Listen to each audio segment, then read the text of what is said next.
Terror in Southern Washington Mountains by Zozo11. Hi, swamp dweller and swamp folk.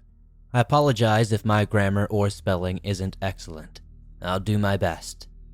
This is a hiking story and a small town story, I guess. And I live in a tiny town in southern Washington with a population of less than 1,000 people. Immediately outside the town borders are a dense forest on 3 sides and hiking trails throughout the entire area. My fiance and I are in our early 20s, and I live on the outskirts of town. For the sake of the story, let's say her name is Grace.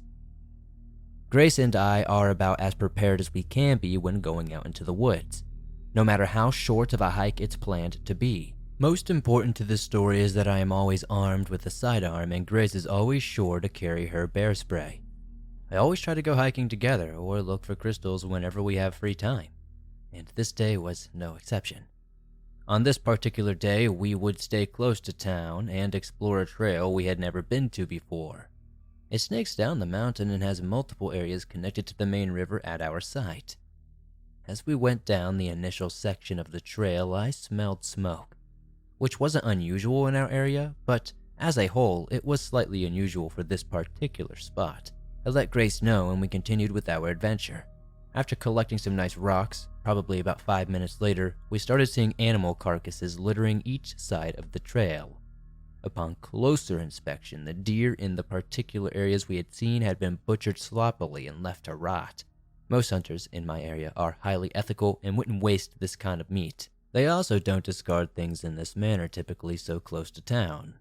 With this, I told Grace we could still hike but keep her head on a swivel. Usually our understanding is that I'm mainly in charge of staying aware of our surroundings until we are more than a few feet apart. Grace can stare at the ground and look for crystals while I keep an eye out for bears or people, and that's exactly what I was doing today, which is why at the bottom of the trail when we reached flat terrain I noticed in the distance a smoking fire pit. It looked as though it had been out for an hour or two, but I had a gut feeling that we were dealing with poachers. Whenever I notice something slightly important, or if Grace does, we let the other person know, and I did so. Grace said she'd like to continue for a bit longer, and if I say we should go, we'll leave. About 200 yards into this section of the woods was a clearing. As Grace filled her bag full of crystals and neat rocks, she looked up and started saying my name to get my attention and asked me a question. But halfway through my name, she suddenly stops. I turn to meet her gaze and look in the direction she was staring. With my hand already on my sidearm, and less than 15 yards away was a man peeking out from behind a tree, staring at us, but he seemed to have no clothes on. It was damn near 35 degrees out, and the worst part was he had blood smeared all around his mouth, face, and chest. It looked as though we were in some sort of Walking Dead cosplay, and I was waiting for him to make a move before I knew which move I could make in response. Finally, after about 30 seconds of staring, he slowly stood behind the tree. When he did this, I told Grace to keep her eyes on that tree while I looked around to ensure there was no one else. I put Grace as close to me as she could be and put her bear spray in her hand. As I scanned the tree line around us, I saw another face. But this one, he had a crazed look in his eyes, as though he had broken out of the nearest prison for the criminally insane. I told Grace not to move, and I told her where the other man was about. And finally, I told her it was time to leave once and for all. As I looked the second man over, he just began smiling with this wide grin. While Grace said she hadn't seen the first one in a while, I told Grace I would watch our rear and left side of the woods. As we walked up the trail, she would need to manage the trail's right side and front section. We'll be switching off if need be. She said okay, took the safety off her bear spray, and we began walking back to town as I gripped her backpack with one hand and held my pistol in the other. To make things worse, it was starting to get dark and it was about a 10-minute walk back. I wasn't necessarily concerned that we couldn't handle these weird men in the woods, but why was Grace risking getting hurt if we didn't have to? As we made it about 50 yards down the trail, I lost sight of either man, but we started to hear twigs and leaves breaking on both sides of the course, and it was a person or persons making the noises, not animals. If you spend enough time in the woods, identifying these footsteps and the animal's weight becomes more understandable. Still, Because of our situation, each snap of the twigs and crunching in the leaves made my stomach drop. Knowing the next noise I could hear was Grace gasping as one of the men charged us. I couldn't afford to lose my cool, so I tried to clear my head and continue at a good pace. My pistol is entirely out of my holster because I'm so concerned that something might happen now that they're following us. About 50 to 100 more yards for us to go, and the sounds of those people walking through the dense forest are getting closer and closer to us. It's to the point where the sounds are so close that I can't understand why I don't see them yet, and if they saw us, why didn't seeing me with a gun deter them? Are they actually that insane, or do they just not care? Or maybe were they both armed? With all these thoughts racing through my mind, the sounds all suddenly stop. The footsteps, the cracking twigs, the leaves crunching, and I notice the birds have gone quiet too. We can see the parking lot opening just ahead of us, and Grace is picking up the pace. It's making it so much worse that it's quiet now. Are they still following us? Just while being more careful not to give away their location, I tell Grace, maybe they finally turned back and decided it's not worth it. At this exact moment we hear music, incoherent and rambling whispers in the woods, but it sounds like there's way more than 2 people. It clearly sounds like it's 20 or more individuals. We are finally in the parking lot, and we can still hear the whispering. It sounds like just rambling, like random words strung together, but they are responding to each other and speaking to each other with these incoherent whispers. The freakiest part of the whole situation for me was this part. As we get in the car and lock the doors, we look into the forest one more time as we start the car. And on the other side of the trail, right at the edge of the tree line, are faces peering through the pines. Out from behind the trees, the eyes are as white as can be, grinning, seemingly smiling. Grace is crying and doesn't understand why this is happening or who these people are. Truly, I don't blame her. After seeing that, we took off and put that area behind us. I called the sheriff to let him know of poachers in the area. I didn't say anything about the weird people we saw. We are locals here and word travels fast. The last thing I need is to be labeled as crazy in town. But whenever we're in the woods now and I hear breaking twigs, I can't stand not knowing what it is making the noise. I don't know who these men were, where the voices were coming from, or if the sheriff ever investigated the area after our report. I don't know if it was drugs or what caused these people to behave this way, but I know that if we ever weren't armed and were not aware of our surroundings, we were definitely going to be dead meat.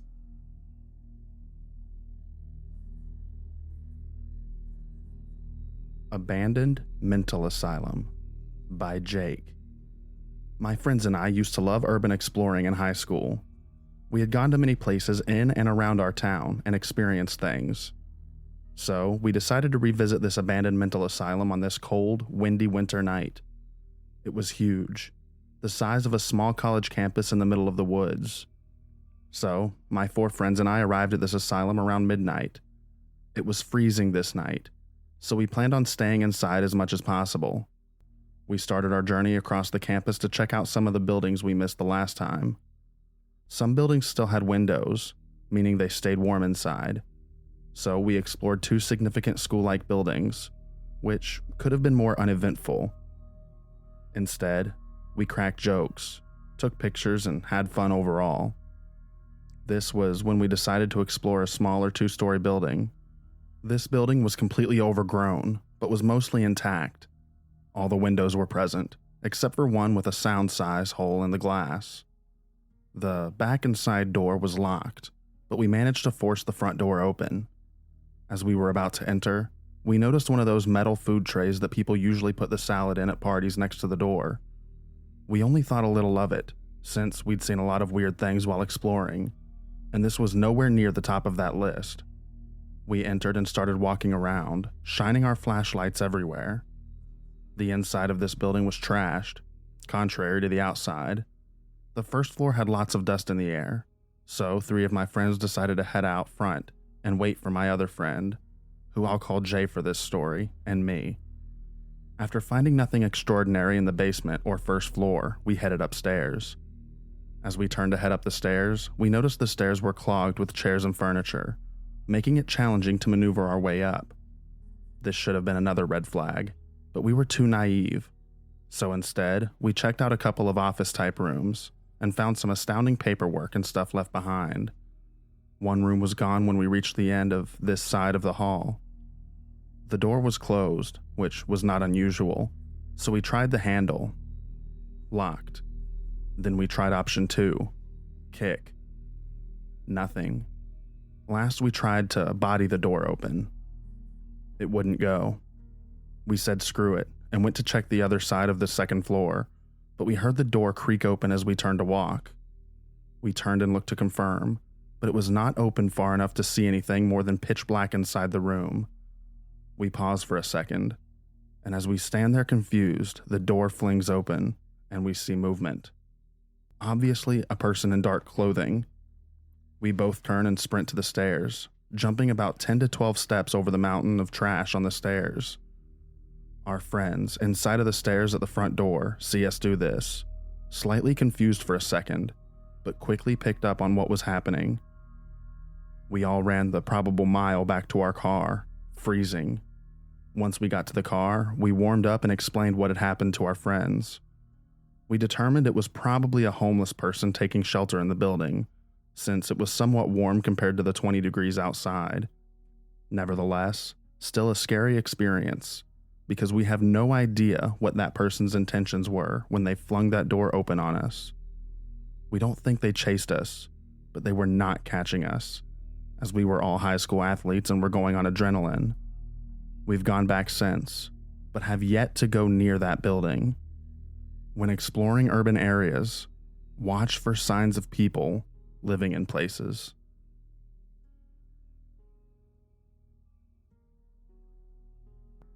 Something Unusual is in the Woods by Zelvin. When I was around 15 years old, I lived in this house near the woods, and we had this long stretch of dirt road not too far away that used to be a railroad many years back. A friend and I were driving a quad bike on this dirt road because no cars drive there, so you could do whatever you wanted. You know, play around with all the fun stuff. One day on this dirt road, as we were playing with this quad bike, we saw someone walking down the street. We slowed down and drove forward. As we got closer, it looked to be a person walking several dogs. To clarify, we were still pretty far away. Once we got a bit closer, it looked more like a moose, so at this point we stopped the quad bike and decided just to watch it from afar. It slowly kept walking towards us. It started to look more like a person again, but without any dogs. So we decided to start up the quad bike again and we drove towards this person. Suddenly, it looked like this person was absolutely drunk off their balls because it started going side to side on the road like it couldn't keep its balance. So we drove a little faster to check on what was going on. When we were pretty close, the person fell off the road. At this point, we moved fast to ensure everything was fine, but we couldn't see anyone. We had gone pretty far down the road, so we were at an open field. If someone had fallen off the road, we would have seen them by now, but there was nothing, just an empty, vast area around us. We get pretty freaked out, and after a couple of minutes, we hear this gunshot and some sort of moaning from an animal or some person maybe.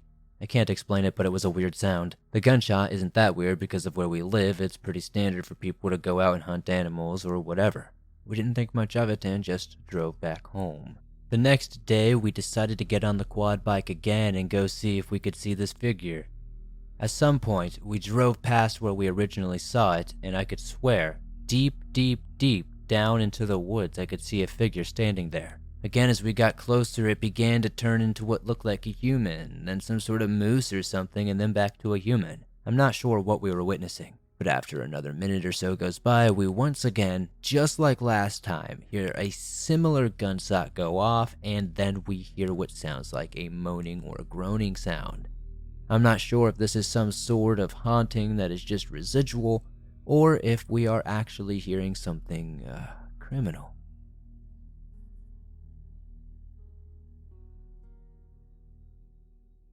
Park Ranger Sees a Monster by Anonymous AI. It was a typical day for Ranger Tom as he patrolled the trails of Yosemite National Park, surrounded by the magnificent beauty of the towering mountains and lush forest. But as he hiked more profoundly into the wilderness, he began to sense that something was not quite right. The birds were silent and the animals were seemingly nowhere to be seen. Then, as he rounded a bend in the trail, he came face to face with a creature that defied all description. It was massive, with fur as black as night and piercing yellow eyes that seemed to glow in the darkness.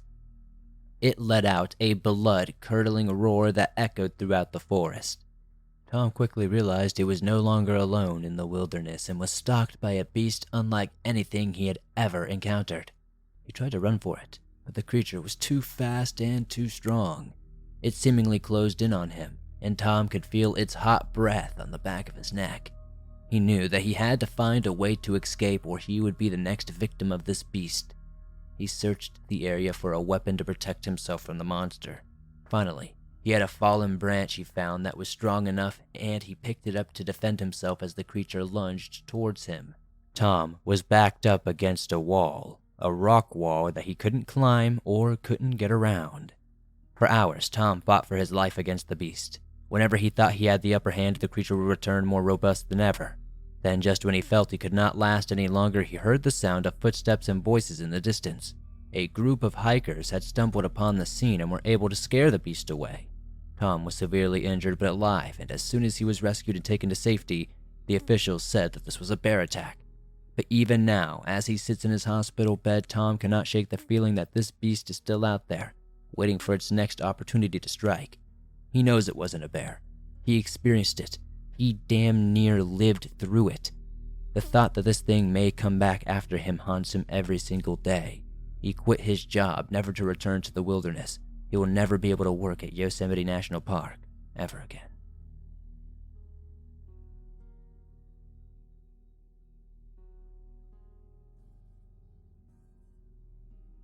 Nearly Gutted by a Mountain Lion by Leon L.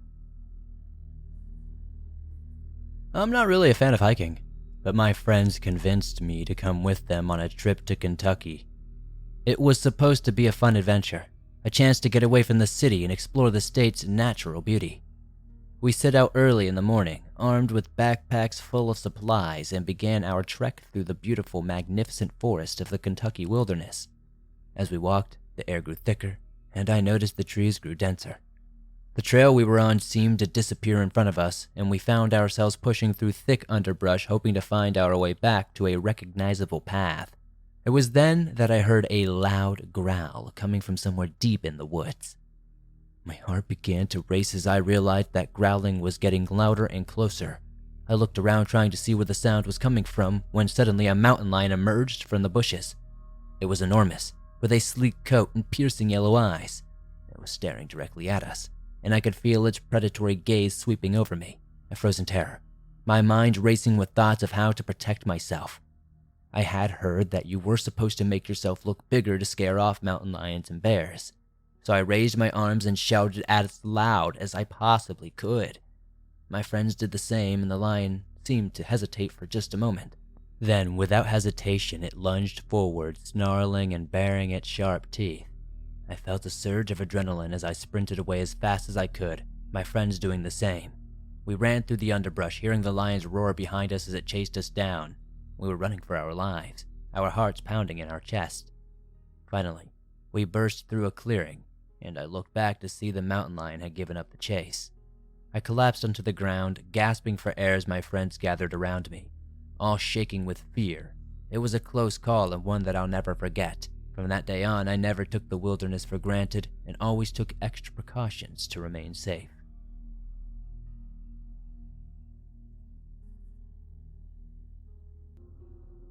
A couple of years back when I was in high school, my friend, let us call him A, invited me to go hog hunting out on his property in Gonzales County, Texas.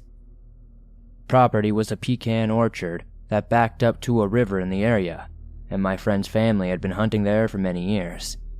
Usually it was dove and deer, but with the recent and growing nuisance that is the feral hog population, that's what they focus on.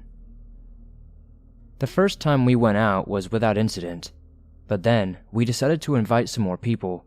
Bringing my brother Z and his friend Jay, we had been friends for some time now, and formed a group we had called the Boys. Anyway, it was late December when we went out, and we would be staying in a cabin on the property, or at least that was the plan. The cabin had 2 main rooms, a sunroom, which had been added on later, with windows on every wall, and the main room in the cabin with the kitchen area, bathroom, and beds. There were only 3 beds, one of which was a trundle bed, and a pull-out couch in the sunroom. Both the trundle and pull-out couch had not been used in quite some time, so they had more than a few spider webs and other unpleasant things infesting them. Z and J said hell no to freezing in the sunroom and the spiders, so they ended up sleeping in the car for the night. Now, the whole group was well acquainted with the paranormal, and we would joke about seeing skinwalkers or wendigos on the trip, even though we knew they were not in these parts of the country. We even joked about Yeehaw Yoshi, a play on the Navajo name for the skinwalker, Yeenod Lushi. We were playing around, saying it would come and visit us in the night. We arrived at the property around noon, unloaded our guns and belongings from the cars, and settled into the cabin. We spent the day messing around and looking around the property. Around 5, we decided to head to the nearest town for barbecue, and then came back and headed out to our makeshift blind before sundown. We waited at the blind until it was too dark to shoot, and headed back to the cabin, freezing our butts off the entire time. When we got back to the cabin, we made a fire, and while we hung out around it, I found some stupid green text about skinwalkers and read it to the group. After a little while, we decided to have some fun and walk around the orchard in the dark, just hoping we would see something. During the walk, we were all on edge because we could all tell there was something around us. Deer and the like, but shining our lights around only made the walk even creepier. Seeing a whole herd of deer and their eye shine looking right at you is not a very comforting feeling.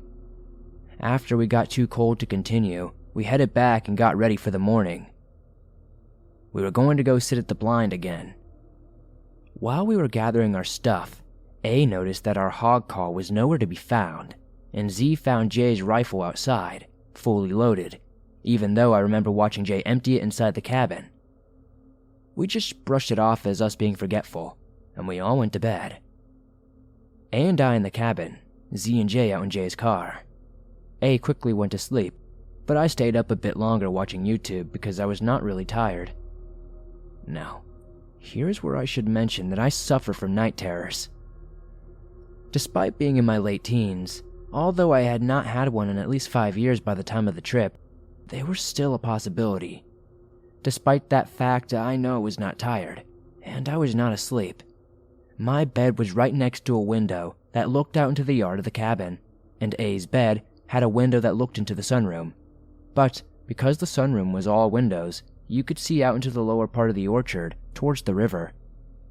It was about midnight, and I rolled over, so I was facing away from the window near my bed.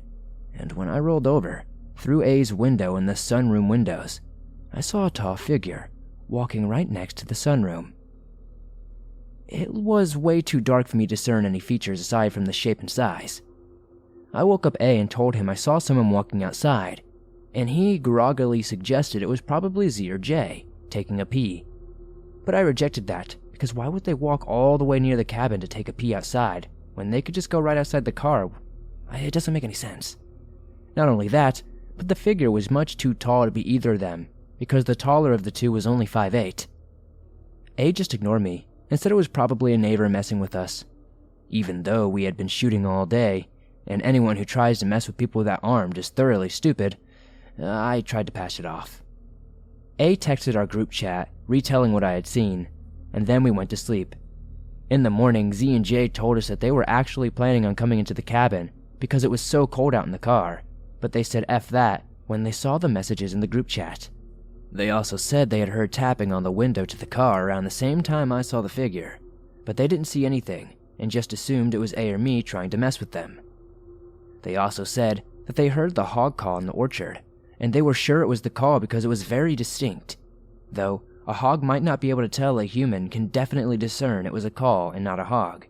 But they mentioned that the call sounded almost distorted when they heard it, as though it were being used by something that didn't produce a sound as we did. After we had talked about what happened in the night, we got ready to go out to the blind before the sun came up.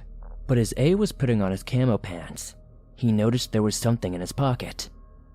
It was a pecan, and he swears that he did not put it there.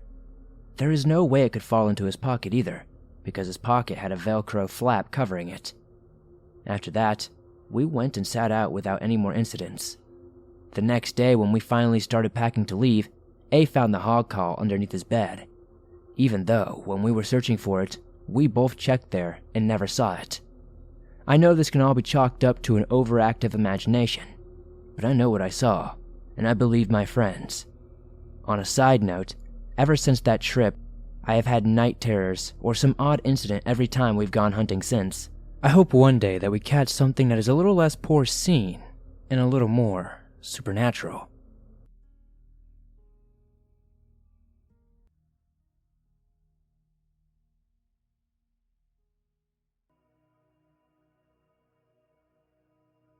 ATV Off-Road Horror by Ricky. So, for some background information, I live in a very small town in North Carolina. I grew up fishing and hunting my entire life. This story actually takes place just last night. A buddy of mine, who we will call Jimmy, and I decided to let the dogs loose and see if they could go catch a raccoon.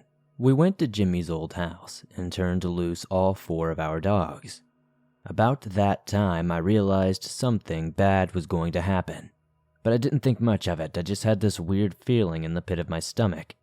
That kind of feeling you get when you know something doesn't quite feel right. The dogs hunted for about 15 minutes and probably got somewhere around 400 yards away. We begin to call them back before they get too far. We walked the 400 yards and got to the dogs. For more information, there is a dirt road where we ride 4-wheelers on. So to the left of the road there is a hollow or a slight decline. And when you walk up the hill, it comes to a trail in a large clearing of fields. So we were walking up this hill to hit the road. While scanning, I saw 2 substantial orange eyes to my right, easily 8 to 9 feet off the ground. They were reflecting off my flashlight beam. It was approximately 70 yards away, so I looked at Jimmy and asked whether he saw that, and he said he did. When I went to see what it was gone, and this sent chills down my spine. I was pretty freaked out, to be honest. I was now crouching over, looking everywhere. All I could hear were leaves crunching around me, but I couldn't see anything making the noise. So we started picking up the pace once we reached the road.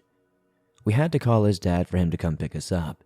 Yes, the road was big enough to have a truck drive down, but it would be very hard to turn around. We're very lucky that my dad was able to get through the gate and get to us, because that would have easily been a very, very long and miserable hike back to the main road for him to pick us up.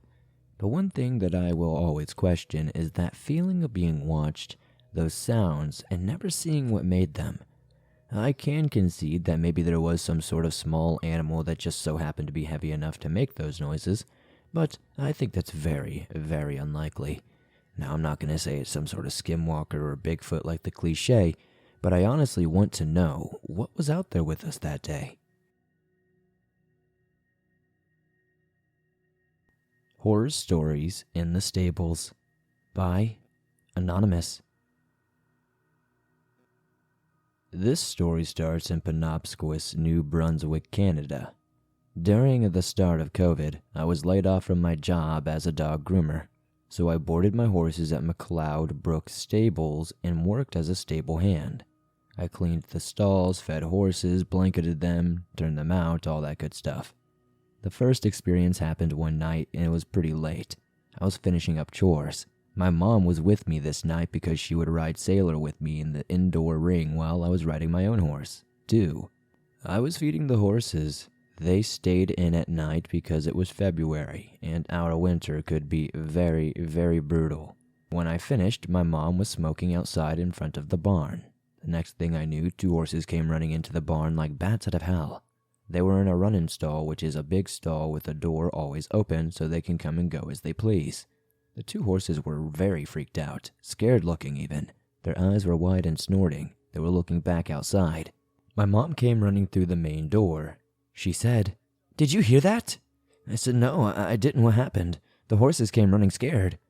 My mom told me she was out in front of the barn smoking. It suddenly went quiet, and she heard this god-awful scream, like a demonic pig squealing, just blood-curdling. She said it happened quite a few times in a very fast succession. I didn't quite hear it in the barn because I had a radio playing. I could tell she was scared though, and she was not messing around. Her eyes were big and she was shaking and on edge. She was afraid and didn't want to go out to the car. Now, I've known my mother my whole life, of course, and I've never seen her act like this over nothing. So we waited for some time before we got into my car. I turned on the headlights and shut the door. It was a calm night. No wind, not a sound to be heard. It was rather eerie. In my car, I got a nasty gut feeling something just wasn't right. My mom also was on edge and also had bad feelings. I began to yell about getting in the car and not getting out. I told her to lock all the doors, and she began to ask what was wrong, and I told her I don't know, I just had a bad feeling. She got in the car, shut the door, and I tried starting it, but the damn thing just wouldn't start. It was like the battery was dead, but I just got the battery changed, the oil changed, tires rotated, all that good stuff less than a month ago. Then I saw this elongated, white creature running out like an ape in front of my car. It had long fingers, and it was almost opaque. It freaked me out. I had a terrible, terrible gut feeling something was just not right. I looked at my mom and asked if she had seen it. She said, "No, I didn't. What do you think it was?" It was... I don't know how to describe it much more than that. I was pale and shaking. I pushed the start button on my car and it started with no problem all of a sudden. I started driving and told her what I saw, and I think she actually believed me. I tried researching it. I tried seeing if I could find anything close to what I saw that night. I did find something that did look somewhat close, and this creature was called the Rake. Now, I'm not even sure what the Rake is. I've seen some people say it's a creepypasta, other people say it's a variation of something like a skinwalker. But it looked exactly what I had seen. The hair on my neck and arms stood straight up when I saw that image online. I had to run downstairs to show my mom immediately, and when I showed her, she freaked out too. Now, the second incident happened about 2 days after seeing it. I decided to go for a trail ride on my horse, and it was sometime around 3 p.m. I was going to have a quick ride before getting my nighttime chores done. So I saddled up my horse and got ready to get on the trail. The trail that I wanted to go on was a trail that I had rode all the time. So I knew it like the back of my hand and felt very confident on it. It was warm for a winter day. The snow on the ground was still and solid. It was beautiful. When I trail ride, I like to look around and enjoy the scenery. We were coming up on a turn and my horse was looking at something that I couldn't quite find. Her ears were pinned straight forward, which meant something caught her attention. Then I saw two white, pale, elongated creatures running across the trail about 40 feet before me. They were plain white, extended, had long claws, big, round, dark eyes, and gaping mouths, almost like a dark hole that would suck your soul. The closest thing I can even remotely describe this thing as was like those crazy gray aliens you see online all the time. It was just such an impossible maw to describe. They were running like apes in the woods. I could see them well because there were no leaves on the trees at this point because it was winter. I got this bad, almost sickening feeling in my stomach and I began to feel uneasy. I told my horse to go. She took off running past where they crossed the trail. We just kept running as fast as we could until we finally hit snow that we couldn't get through. I dodged tree branches, looking back to ensure nothing followed us because those things could run so terribly fast. Once we got far away from that part in the woods, I told her that she could settle down. I was shaking and freaked out beyond belief. I couldn't believe what I had seen. It was something out of this world, something cryptic. I've also been open to the paranormal, and I feel like I can see things most people can't. I have a gift, I guess, but I never thought I would see anything like this in a million years. A couple of weeks after seeing those creatures in the woods, Greg, the barn owner, was helping with chores. He was feeding, and I did hay and water top-ups for the night. The radio wasn't working, so it was hushed and rather quiet. I could only hear the horses eating. I fed the sheep, and Greg checked on the horses in the run-in stall. Then we heard this absolute terrifying scream come from outside. It sounded like a pig scream, but demonic, like I said before. Something an animal couldn't quite make. I had chills and goosebumps, and it creeped me out to the core. Greg told the kids, "Come on, let's get in the house now," and left in a hurry. He left me to finish the chores, so thanks, Greg, for leaving me alone out there. I wondered if he had heard this thing before, and maybe he just knew it wasn't necessarily super dangerous. After I finished my chores, I hurried to my car, and as I got in and headed home, far away from there, one of the weirdest experiences I ever had that would stick out from my mind had definitely been imprinted. I don't really know how to explain the story any further, and I definitely don't go out in the woods at night or at day without anyone with me. Thanks again, Swamp Dweller, for sharing my story, and honestly, I wonder if anybody in the comments has ever had a similar experience.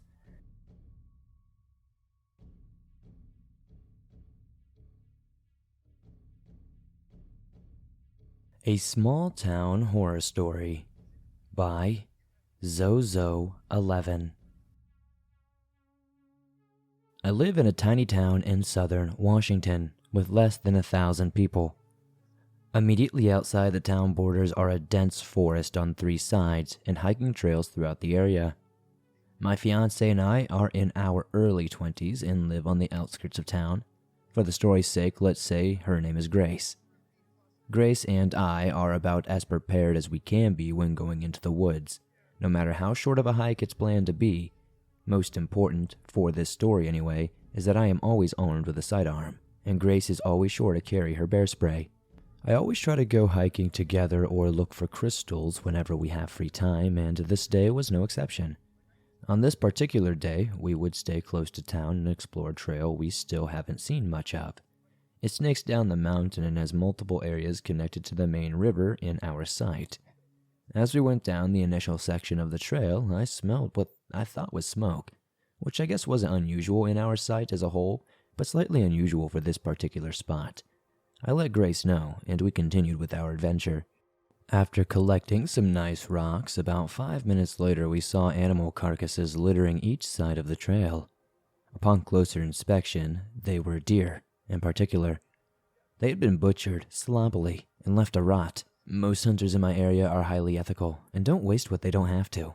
They also don't discard things like this so close to town. It can definitely bring an unwanted guest like bears, mountain lions, and who knows what else. With this, I told Grace we could still hike, but to keep close and to keep her head on a swivel.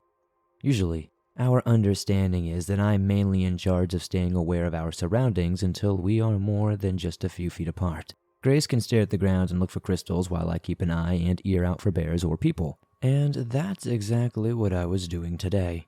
So I noticed a smoking fire pit in the distance at the bottom of the trail when we reached the flat terrain. It looked like it had been out for at least an hour or two, but I had the gut feeling that we were dealing with poachers. We let the other person know whenever we notice something slightly important, or if Grace notices something that's weird to her, she'll yell out to me. And I did so. Grace said she'd like to continue a little bit more, and if I said we should go, we'll leave. About 200 yards into this section of the woods was a clearing. As Grace filled her bag full of crystals, she looked up and started saying my name to get my attention to ask me a question. But halfway through saying my name, she suddenly stops. I turn to meet her gaze and look in the direction she's staring, with my hand already on my sidearm. And less than 15 yards away was a man peeking out from behind a tree, staring at us with this most menacing look I've ever seen. His eyes almost looked soulless. We could only see his upper half, but from what I could see, he wasn't wearing any clothing. It was nearly 35 degrees outside, and the worst part was he had blood smeared all around his mouth, face, and chest. It honestly looked as though he were in the show The Walking Dead, and I was waiting for him to make a move before I knew which I should make in response. After about 30 seconds of staring at us, he slowly stood behind the tree. When he did this, I told Grace to keep her eyes on that tree while I looked around to ensure no one else was out here. I began to look around, and I began to make sure that she had her bear spray in her hand. As I scanned the tree line around us, I saw another face. But this one, he looked like he had a crazed look in his eyes, as though he had either broken out of the nearest prison for the criminally insane or had lived out in the wild his entire life. I told Grace not to move, and I told her where the other man was. Finally, I told her we had to figure out a way to leave. As I looked the second man over, he just began smiling this wide, creepy grin. While Grace said she hadn't seen the first guy in a while, I told Grace that I would watch her rear and the left side, and she would have to watch in front of us and to the right. I told her we could switch if need be. So she said okay, took the safety off her bear spray, and we began walking back to town as I gripped her backpack and held my pistol in my other hand. To make things worse, it was starting to get dark, and it was just a 10-minute walk back. I wasn't too concerned, and we could handle these weird men in the woods. But why was Grace risking getting hurt if we really didn't have to? As we made it about 50 yards down the trail, I lost sight of either man, but we started to hear twigs and leaves breaking on both sides of the trail. And it was a person or persons making the noises, not animals. If you spend enough time in the woods, identifying these footsteps and animal noises becomes a bit more easy. Still, because of our situation, each snap of the twigs and crunching of the leaves made my stomach drop, knowing the next noise I could hear was Grace gasping at one of the men charging us. At this point, I obviously couldn't afford to lose my cool now, so I tried to clear my head and continue quickly. My pistol is entirely out of the holster now because I'm so concerned that something might happen. They're following us and they're only about 50 to 100 yards behind us at most. We only have a couple hundred more yards to go at most either to get out of here. The sounds of those people walking through the dense forest are getting closer and closer every step. It's to the point where it sounds like they aren't close, but they are at the same time. It sounds like they're right next to me, but I don't see anything, even with my flashlight. Now, obviously, I can't just take my gun and fire it in the air like you hear a lot of people in stories doing, because I do value my safety and everybody else's well-being. But they didn't seem to care that I had a gun in my hand. It was obvious I was brandishing it. There was no way that nobody would know that I had a weapon. With all these thoughts racing through my mind, all the sounds suddenly stop. The footsteps, the cracking twigs, the leaves crunching, and then I noticed the birds have gone quiet too. We can see the opening to the parking lot and Grace is picking up pace. It's making it so much worse that it's quiet now. Are they still following us? What's going on? Just while being more careful not to give away their location? I tell Grace, maybe they finally turned back and decided it's not worth it. At this exact moment, we hear manic, incoherent, rambling whispers in the woods, but it sounds like there are more than 2 people now. It sounds like 20 or more individuals. We are finally in the parking lot at this point, and I can still hear the whispering. It sounds like rambling, but they are responding to each other and speaking with incoherent whispers. It was the most accessible part of this whole situation for me. As we get in the car and lock the doors, we look at the forest one more time as we start the car. And on either side of the trail, right by the edge of the tree line, are multiple faces peering through the pines and out from behind the trees, eyes as wide as can be. All of them are grinning. Grace is now crying. She doesn't understand why this is all happening or who these people are. We eventually get back into town and let the sheriff know, but they tell us about poachers in the area and say they were probably just trying to scare us. But that's one hell of a way to scare people out of the area if you ask me. I don't know what we witnessed that night, but I definitely have no intentions of ever going back.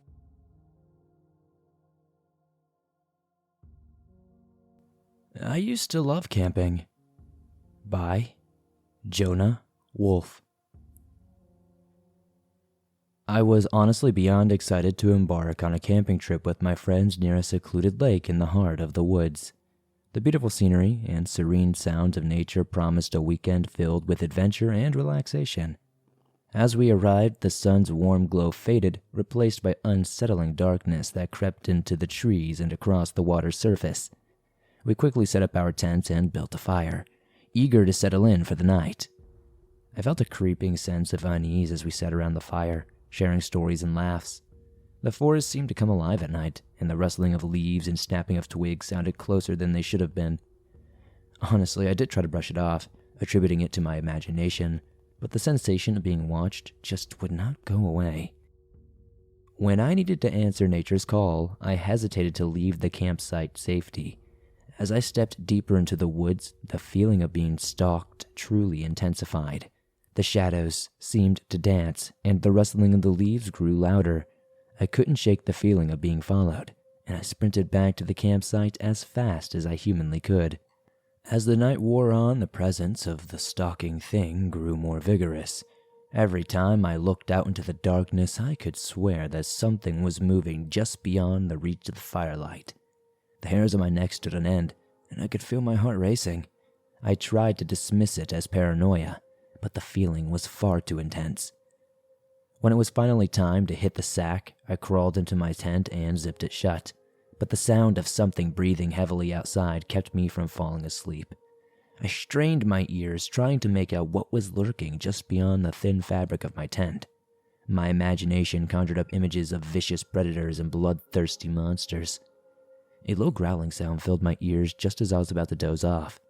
My heart leaped into my throat as I realized that whatever was outside of my tent was no figment of my imagination. I could feel the hot breath on my face, the rustling of fur against the fabric of my tent, and the scratching of claws. Terror absolutely gripped me, and I knew that I had to get out of there as quickly as I could. I threw the tent flap open and sprinted into the darkness. My heart was pounding. I could hear the creature chasing me, its growls and snarls echoing through the woods. I didn't dare look back, afraid of what I might see behind me. When I finally collapsed on the shore of the lake, I could feel my body shaking with fear and exhaustion. As I sat there staring into the inky blackness, I realized that something was moving just beneath the surface of the water. A pair of eyes staring back at me, unblinking and ominous. As the first rays of sunlight began peering over the horizon, I stumbled back to the campsite. My friends were already awake, looking at me with concern. I tried to explain what had happened, but the words stuck in my throat. From that day forward, I knew that there were things in the woods that were better left undiscovered. I had survived the night, but the memory of that stalking presence and the glowing eyes in the lake would stay with me forever.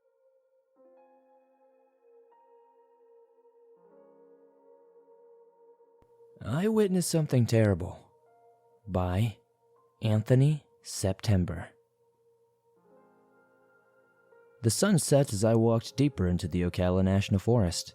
The trees were tall and dense, casting long shadows across the forest floor.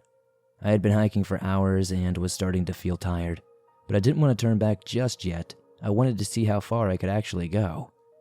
As I walked, the sounds of the forest grew fainter and the air grew colder. As I was entering a different world, completely isolated from the rest, I felt a sense of unease as I continued, but I brushed it off, telling myself that it was just my imagination playing tricks on me. But then, I began to hear something. It was a low, rhythmic chanting, almost like a heartbeat. It was coming from just ahead, and I knew I had to investigate. I switched on my flashlight and followed the sound, my heart racing with anticipation of what I might find. As I got closer, the chanting grew louder. It was coming from a clearing in the woods. I peered through the trees and saw a group of people gathered around a fire. They were all wearing dark hooded robes, and I couldn't see their faces very well. At first, I was intrigued by the scene before me, but then I saw what they were doing. They were performing some sort of satanic ritual. The air grew thick with some sort of evil presence, and I felt like I was being watched by a million eyes. The group began to chant in some sort of unknown language to me, and I felt my body begin to shake. They were sacrificing animals and offering them to the devil. The smell of burning flesh filled the air, and I felt sick. I tried to turn and run, but my feet just wouldn't move. They were like paralyzed. I felt like I was stuck there with fear as I watched this group continue their weird ritual.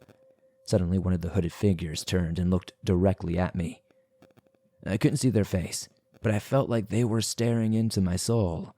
They beckoned me to come closer, and I felt myself stepping forward against my will.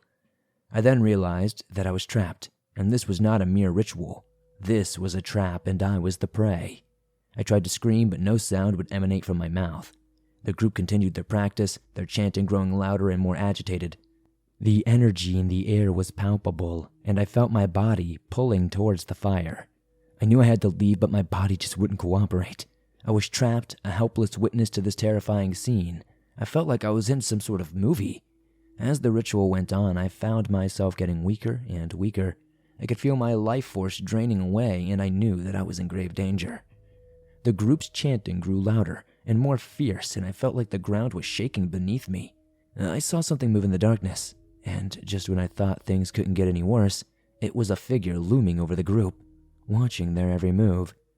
I think it was the devil himself coming to claim his prize. I screamed as loud as I could, and suddenly, the spell was broken. The group dispersed into the darkness, running in every which direction, leaving me alone in the clearing. I somehow stumbled back to the forest. my heart pounding in my chest. When I finally emerged from the trees, I collapsed, gasping for air. I knew what I had witnessed was something that I would never forget. It was a horror that I could never really erase from my memory, and I knew that I would never venture into the Ocala National Forest again, especially not alone.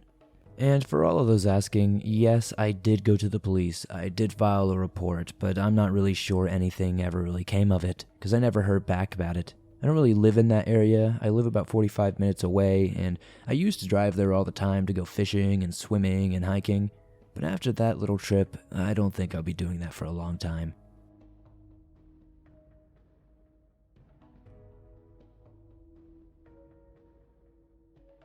Thanks for listening to these creepy and allegedly true deep woods horror stories sent in by viewers just like you. If you have a story that you would like to share in a future episode, be sure to submit it at swampdweller.net or on Reddit at r/thedarkswamp. I'd love to share your story with everyone here in the swamp. It's stories like yours that help keep this show going on a daily basis. If you enjoyed tonight's stories, please be sure to hit that like button as it helps this video reach more fresh eyes, and that helps the swamp grow its ever-expanding waters. If you're new to the swamp, why not join us? Be sure to subscribe and turn on those notifications to never miss a new episode, as I upload them nearly every single day, and all things natural and supernatural. I do apologize if I sound extra tired in this video. I have not been feeling that great, and I wanted to make sure I still got this content out for you guys. So if my voice is sounding a bit tired, that is definitely not your ears. It is me just being a bit more tired than usual. Hopefully you enjoyed these stories though, and I'm very sorry for being late on this upload. If you're on the go and don't have YouTube Premium but still want to download and listen to your favorite Swamp Dweller scary stories no matter where you are, you can download them absolutely free from Apple Podcasts, Spotify, Google Podcasts, and pretty much anywhere else you find podcasts online. Thank you guys so much for supporting the Swamp the way you do. I'd love to know what story in the comments was your favorite tonight, and I'll see you all soon with another creepy episode. I'll Never Camp in Yellowstone Ever Again by Adventurous Mark 45. Personally, I've always loved camping, and Yellowstone National Park has been on my bucket list for many years. The thought of experiencing the park's stunning natural beauty up close and personal had always excited me, but little did I know that my camping trip to Yellowstone would be a horrific nightmare I would never, ever have the chance to forget. My friend and I arrived at the park and set up our tent at a campsite deep in the woods. It was the perfect spot, really, away from the hustle and bustle of other campers, and we were thrilled to be surrounded by the tranquility of nature. The first few days were everything we had honestly hoped it would be. We hiked through the forest, spotted wildlife, and enjoyed the park's scenic views. But things started to turn dark on the third day of our trip. We were on a hike when we heard strange noises from the woods. At first, we assumed it was just the wildlife, but as the noises grew louder and we realized something was not quite right, a low guttural growl made the hairs on the back of my neck stand up. We tried to ignore it and continued on our hike, but the growling followed us. Finally, we started to feel like we were being watched, and the hairs on our arms stood on end. That's when we saw a dark, shadowy figure lurking in the woods. It was too far away to make out any specific features, but we could tell it was massive and not of this world. As we returned to our campsite, the growling continued to follow us. We tried to keep our cool, but the fear was too much. When we finally returned to our tent, we locked ourselves inside and tried to ignore the growling outside. The night was long and terrifying. We could hear the creature outside scratching at our tent and making horrible sounds that filled us with absolute dread. After that, we barely slept, and when we did, it was fitful and filled with nightmares. When morning finally came, we packed our campsite as quickly as we could and left the park without ever looking back. To this very day, I really don't know what that creature was, but I have a very strong feeling that it was something beyond human understanding. The memory of that camping trip still haunts me, and I know I'll never be able to forget the horror of what happened in Yellowstone National Park. But please don't let that deter you from visiting. Overall, it still was a very, very serene place.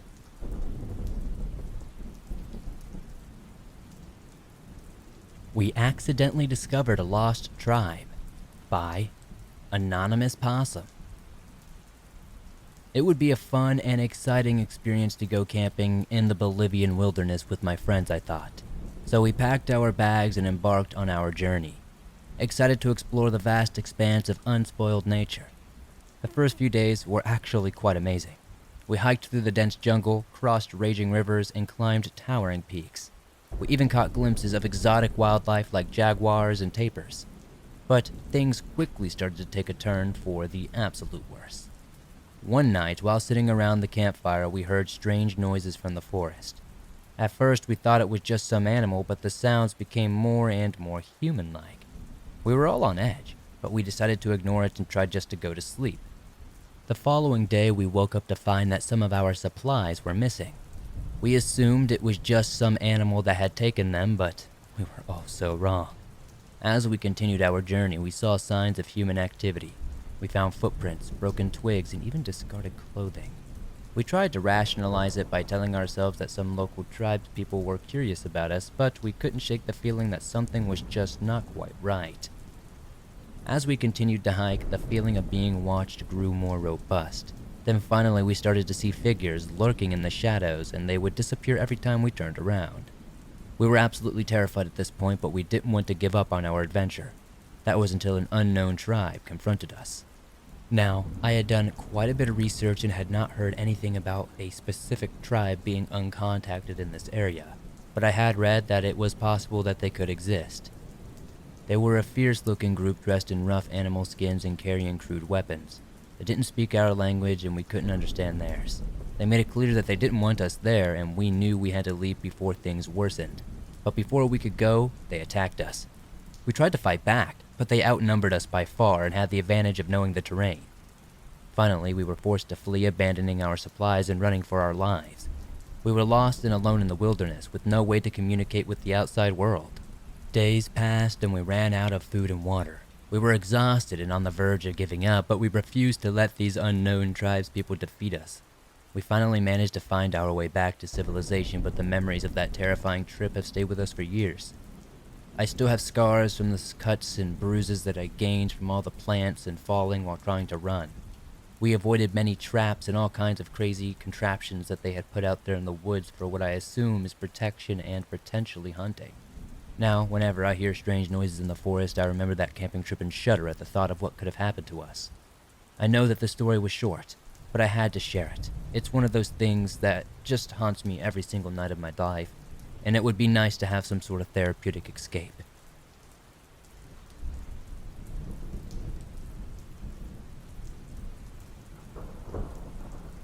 My Appalachian Trail Horror Story by N.A. Hiker 95.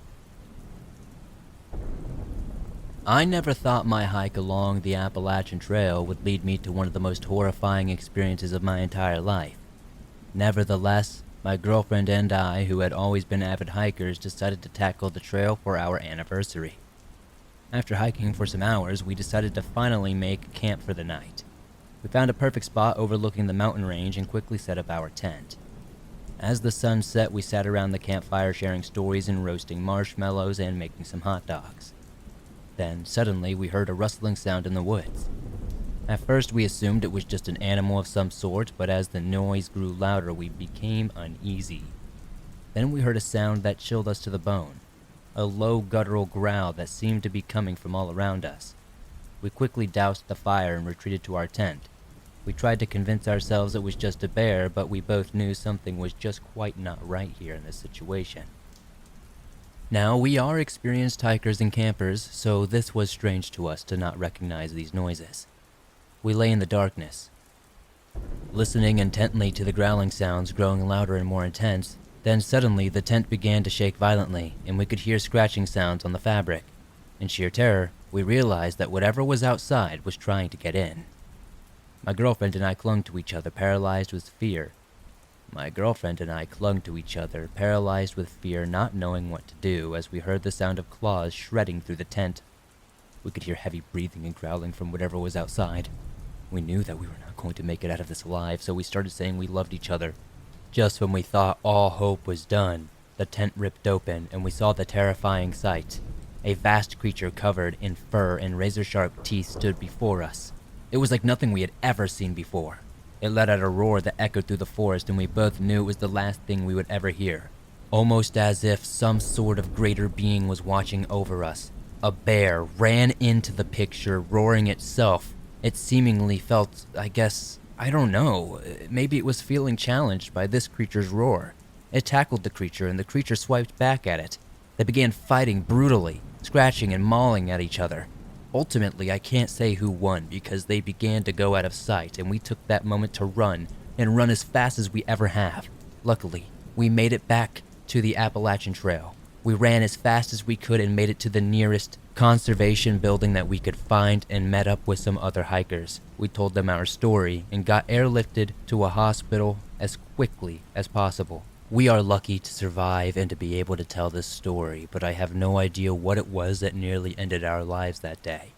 I just have to thank Mother Nature and that bear for, I guess, feeling threatened by whatever happened. After I did some research many years after, it did turn out that that was the time that most mother bears would have cubs around. So maybe it was just right time, right place.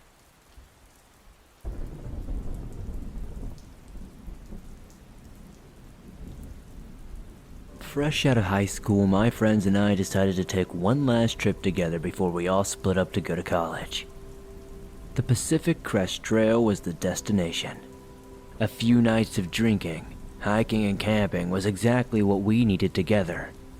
Ian, my boyfriend, picks me up from my house. I've never been to the Pacific Crest Trail, so he tries describing its beauty the best he can. Babe, you're gonna love it, I promise. Nothing but fresh air and wilderness. We will be one with nature. I'm not so sure Mother Nature would approve of the ungodly amount of alcohol you have in the cooler. Well, what about this? Ian pulls out a sandwich-sized Ziploc bag of weed. I know Mother Nature would approve of this. She grew it. You've been holding out on me, I said, snatching the bag from his grip. I open it and take a deep breath, inhaling the familiar aroma. It's a long ride. Might as well roll one up for the road. Sounds good. I'll call the others and get them to meet us at the location. Ian connects his phone on his Jeep radio, putting on his 80s hair metal playlist. I light the freshly rolled joint, and we settle in for a road trip. We decided to meet up at the Bridge of Gods. The Bridge of the Gods sits at the convergence of the historic Columbia River Highway State Trail, 3 National Historic Trails, and the Pacific Crest Trail. We walk over the bridge together, being extra careful because there is no shoulder on the narrow bridge, and we must share with cars and trucks. We make it across with no problem and hike for a while until we decide to go off-trail to find a spot to set up camp by the river. 3 tents between 6 people, Nova and his girlfriend Tessa, the twins, Sadie and Katie, and finally myself and Ian. I sit back with a black cherry white claw and take in the beautiful, beautiful surroundings. The sky let out an orange glow as the sun sank behind the jagged mountains. The mountains came down to meet the cold, untamed river. Nova and Ian began to make a fire before the night came. As the darkness falls, the alcohol flows. The flicker of the flame lights the night. We all reminisce about high school and talk about all that we would like to do for our future. Ian gets quiet and stares off into the darkness that is the river. What's up, Ian? I ask. I think I can see the outline of a boat floating not far off the bank. We all look in that direction. Ian pointed. Yeah, I think I see it too, Katie said. Nova walks over to his backpack and pulls something out. He twirls it in his hand and looks at it for a moment, before putting it in the direction of what we think is the boat. Is that a gun? Put that up, Nova. I spoke. Chill out, Brittany. It's just a flare gun, Ian said as he grabbed my hand to calm me. Nova pulls the trigger, and a trail of light streaks out towards the boat. It lights up the immediate area around the dark outline. It was a boat. Not just our mind playing tricks on us in the dark. 2 people stood in the flat-bottomed boat, looking our way. They wore orange hoodies that hid their face. Oh my god. People are watching us, Sadie said. Get the hell out of here, you damn weirdos, Nova shouted. Nova and Ian began picking up rocks on the riverbank and throwing them at the boat. After a few moments, we could hear the engine start and drive away. We finally get over being freaked out. We did our best to put the incident behind us and continued drinking and partying throughout the night before eventually passing out in our tents. I woke the following day to a commotion outside. I unzipped the tent and dragged myself out. The sun hit my eyes, and I winced as a sharp pain shot through my head. Drinking obscene amounts of alcohol seems like a great idea until the next day, when you have to wake up with a splitting headache and you get a queasy gut. I see Ian with his hands clasped on top of his head, standing in front of a flat-bottomed boat and sat on the riverbank on our campsite. "Ian, what's wrong? What's going on?" I ask. "These assholes from last night, they docked our boat here, stole all of our supplies while we were sleeping." Nova walks up behind us. "I'm having trouble finding the trail. I have some food and water stashed away in my tent. Let's refuel and go look like a group." After eating, with no supplies, we decided to cut our trip short, pack up, and look for the trail we strayed from to get to this riverbank. "Let's split up," Nova said. "We can go in pairs of 2. Try not to stray too far from the others, so if you find the trail, you can alert the others by yelling." Nova and Tessa enter the woods. Sadie and Katie enter about 20 yards away, and Ian and I do the same. Ian grabs my hand and he leads the way. We say nothing to each other, only the sound of twigs breaking and brush under our feet fill the silence. "I think I see something," Ian said. I look around to try and see what he sees, and that's when I notice it. I think we both figure out what it was at the same time by the terrified look we gave each other. 2 hours left. A man in a bright orange hunting hoodie stood several yards away. He didn't move. He just looked at us. A camouflage ski mask covered his face. He didn't move even when we ran into the opposite direction of him. Even without being chased, we ran as fast as we could, leading to me tripping over some undergrowth and falling. My extended hands were the only thing stopping me from slamming my face into the unforgiving ground. A sharp pain shot through my wrist into my elbow.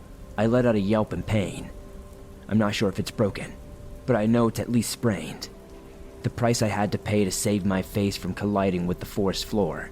Ian quickly comes to my side, helping me up and inspecting the hand. I held it close to my body. He flexed the wrist, sending a shockwave of pain through my arm, causing me to jerk my hand away. Behind him, I noticed some movement. It was one of the men in the orange hoodie stepping out from behind some trees. I point a shaky finger behind Ian at the man. Ian glances over his shoulder to see what has me so shaken. "We'll check this out later. Right now we have to run." Ian grabs my elbow, careful not to touch my hurt wrist. We make a hard left and quickly make our way to what is hopefully the trail we came in on. We break through the trees, but it's not the trail. It's a small clearing. It looks like someone has recently been here. A still smoldering fire set in the center of the small clearing. Sadie and Katie break through the brush into the clearing a few feet away from where we came in, followed by Nova and Tessa shortly, to the right of where we came in. We all share stories, and they all sound very similar. "These men funneled us to this spot," Katie said. "Why do they want us here? What do they want?" Nova responded. "Well, you did shoot a flare at them," I say to Nova. "The creeps were floating there watching us. What was I supposed to do?" "Stop fighting. It'll get us nowhere. We need to figure out how to get back to the trail," Sadie interrupted. We looked around the clearing. It was roughly about half the size of an NFL football field. There was nothing out of the ordinary other than the smoldering pile of coals left behind. "Let's turn around together and enter the woods and search for the trail. It has to be close," Ian said. We began to walk towards the section of woods we had entered the clearing through, and several of the men with orange hoodies and camouflage masks stepped out of the tree line. We turned as a group and began running in the opposite direction. We got halfway to the other side of the clearing before there were more men wearing the same orange hunting hoodies and camouflage masks stepping out. More emerged from the tree line surrounding us. I'm pretty sure there were 12 of them in total. Some of them had rifles in hand. Our group huddles together as it looked like these hunters were slowly closing in around us. 2 hunters grab the twins, Sadie and Katie, and begin to drag them away, kicking and screaming. Ian and Nova run towards the 2 hunters that grab the twins. Nova throws a punch that connects with the hunter's chin and drops him to the ground. Nova grabs Sadie by the hand to help her up when a loud boom fills the air. The unexpected explosion temporarily disorients me. My ears ring. I look around confused about what just happened and where the explosion came from. I hear Sadie let out a terrified scream. I looked to see her coated in blood and Nova lying on the ground beside her. Ian turns around, running away from the scene unfolding before us. The look of fear in his face let me know exactly what had just happened. One of the hunters with a rifle had shot Nova. Ian took about 2 steps before another shot rang out. Blood spray came out of the side of Ian's head like a lawn sprinkler. Ian drops mid-stride, pulls her into the nearest tree line, and I hush her violent screams. No additional words are needed as we began to both sprint away from the chaos. I feel terrible about leaving Sadie and Katie to die. But any other action than what I took would have led to all of our deaths. I could hear the hunters scrabbling after us. At least, that's what was running through my mind at that moment. Tessa and I ran full speed for what felt like miles. My legs burned, my lungs hurt, and I would not dare to slow down. To my relief, we stumbled upon the trail. I look around to regain my sense of direction. "The bridge is this way," I yelled to Tessa, and we began sprinting again. We ran to the bridge, where we flagged down a car, and they called the emergency number to alert the police. I was frantic, trying to explain to the officer what I saw, that we ran off, leaving our friends to die. Tessa could only weep. She tried to tell her version, but she couldn't get the words out. Tessa was physically shaking, and instead of words, vomit was the only thing that came from her mouth. Several hours had passed, and the sun was starting to set when the officers found my friends. The hunters had erected 2 wooden crosses that Sadie and Katie hung from. Their abdomens sliced open, and the twins were connected by their intestines tied together. Their guts decorated the wooden structure they hung from like a set of gory Christmas lights. Ian and Nova lay at the foot of the crosses. I don't know the reason behind the gruesome slaughter of my friends, but I do know I'll never revisit the Pacific Crest Trail.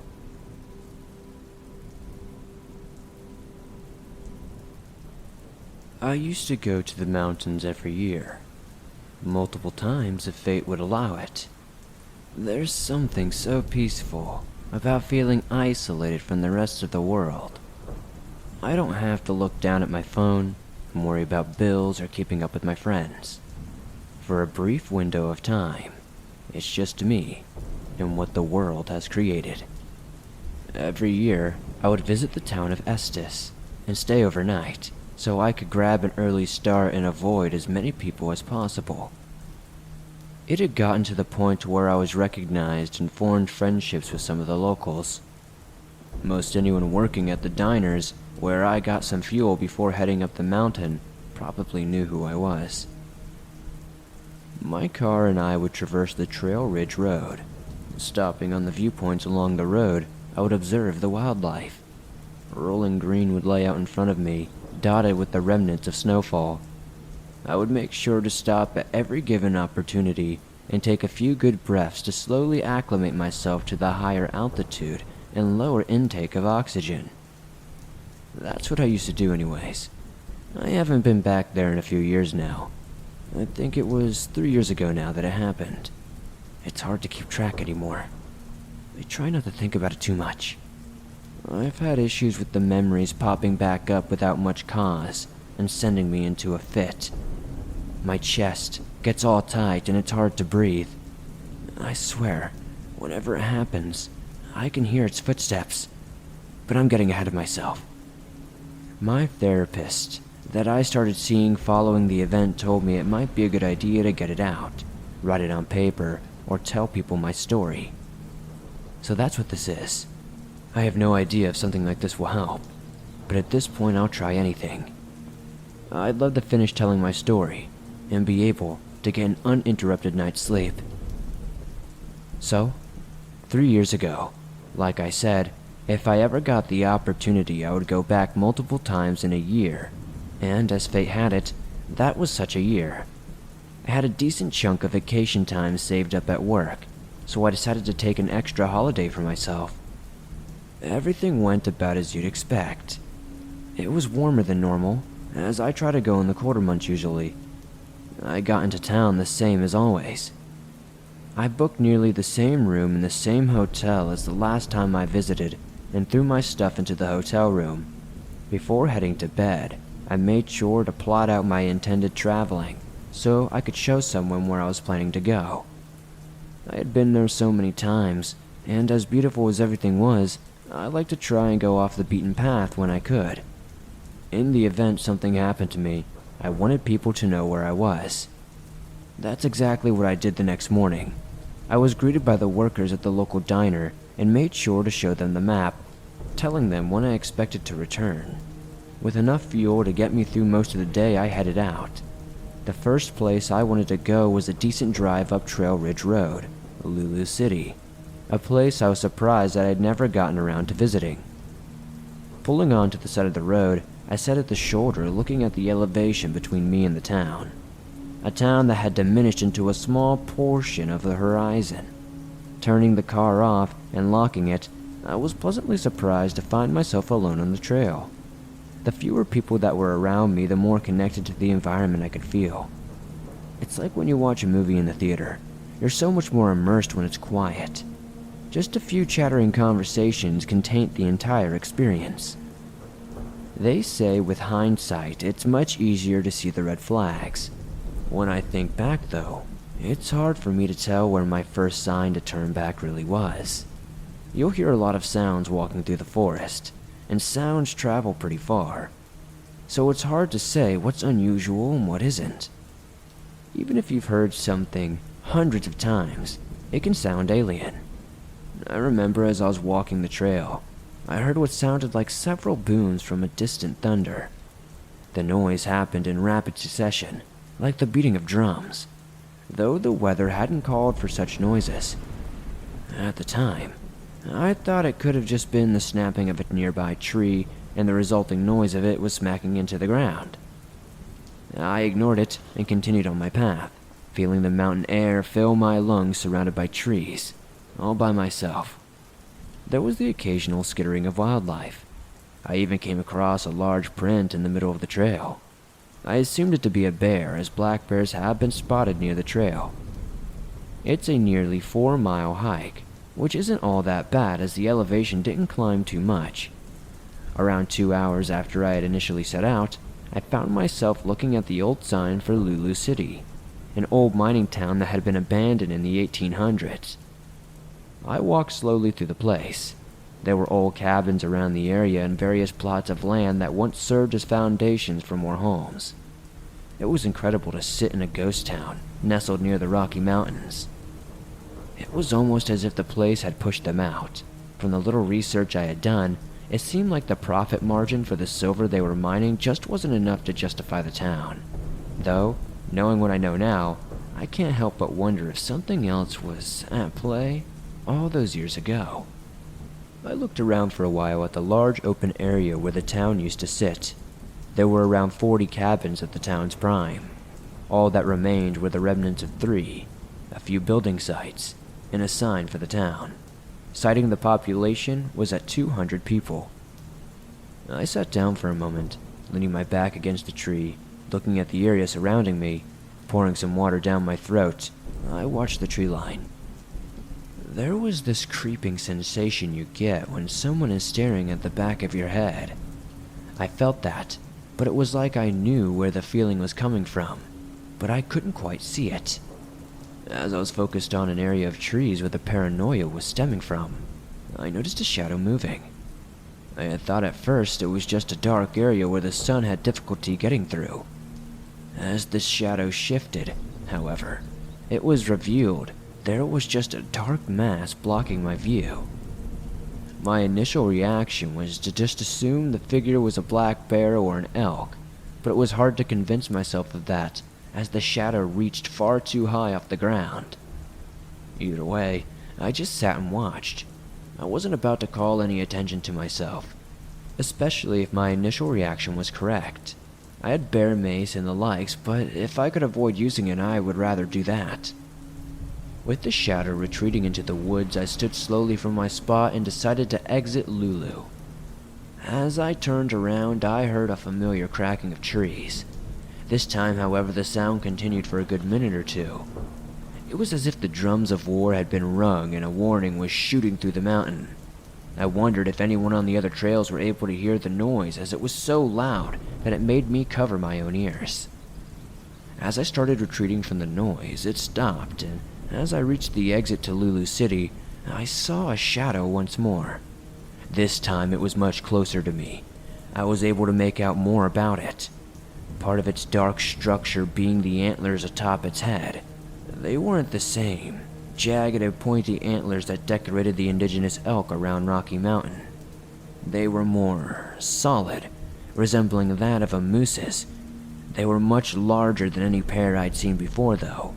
Large enough to shovel the snow out of the driveway in one go. I backed up a bit, hearing the foliage bending and cracking under my footsteps. I honestly did not know how to approach the situation, because I did not know what I was looking at. The thing was still shaded by the trees, and I couldn't make out its body structure other than it being massive. I wonder how something of that size was able to move so quickly through the trees. Then I caught a glimpse of the eyes it was using to watch me. It was only when shreds of light reflected off of them. The first two shimmering orbs appeared from under its antlers, and then to my shock, another set of lights, fainter than the ones above them, appeared. It was uncanny. Looking at something with such a familiar shape, yet I couldn't decipher what the thing was, or what it wanted from me. I didn't want to keep staring, in case it took direct eye contact as a threat.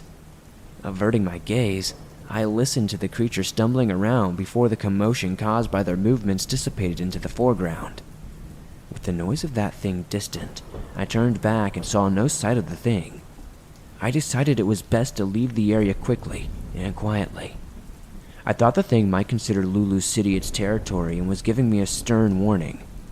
I started walking back, ready for the easy hike. Watching the dirt path at my feet, I came across a fresh footprint. It was massive.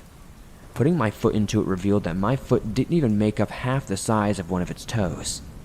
The thing was massive and heavy.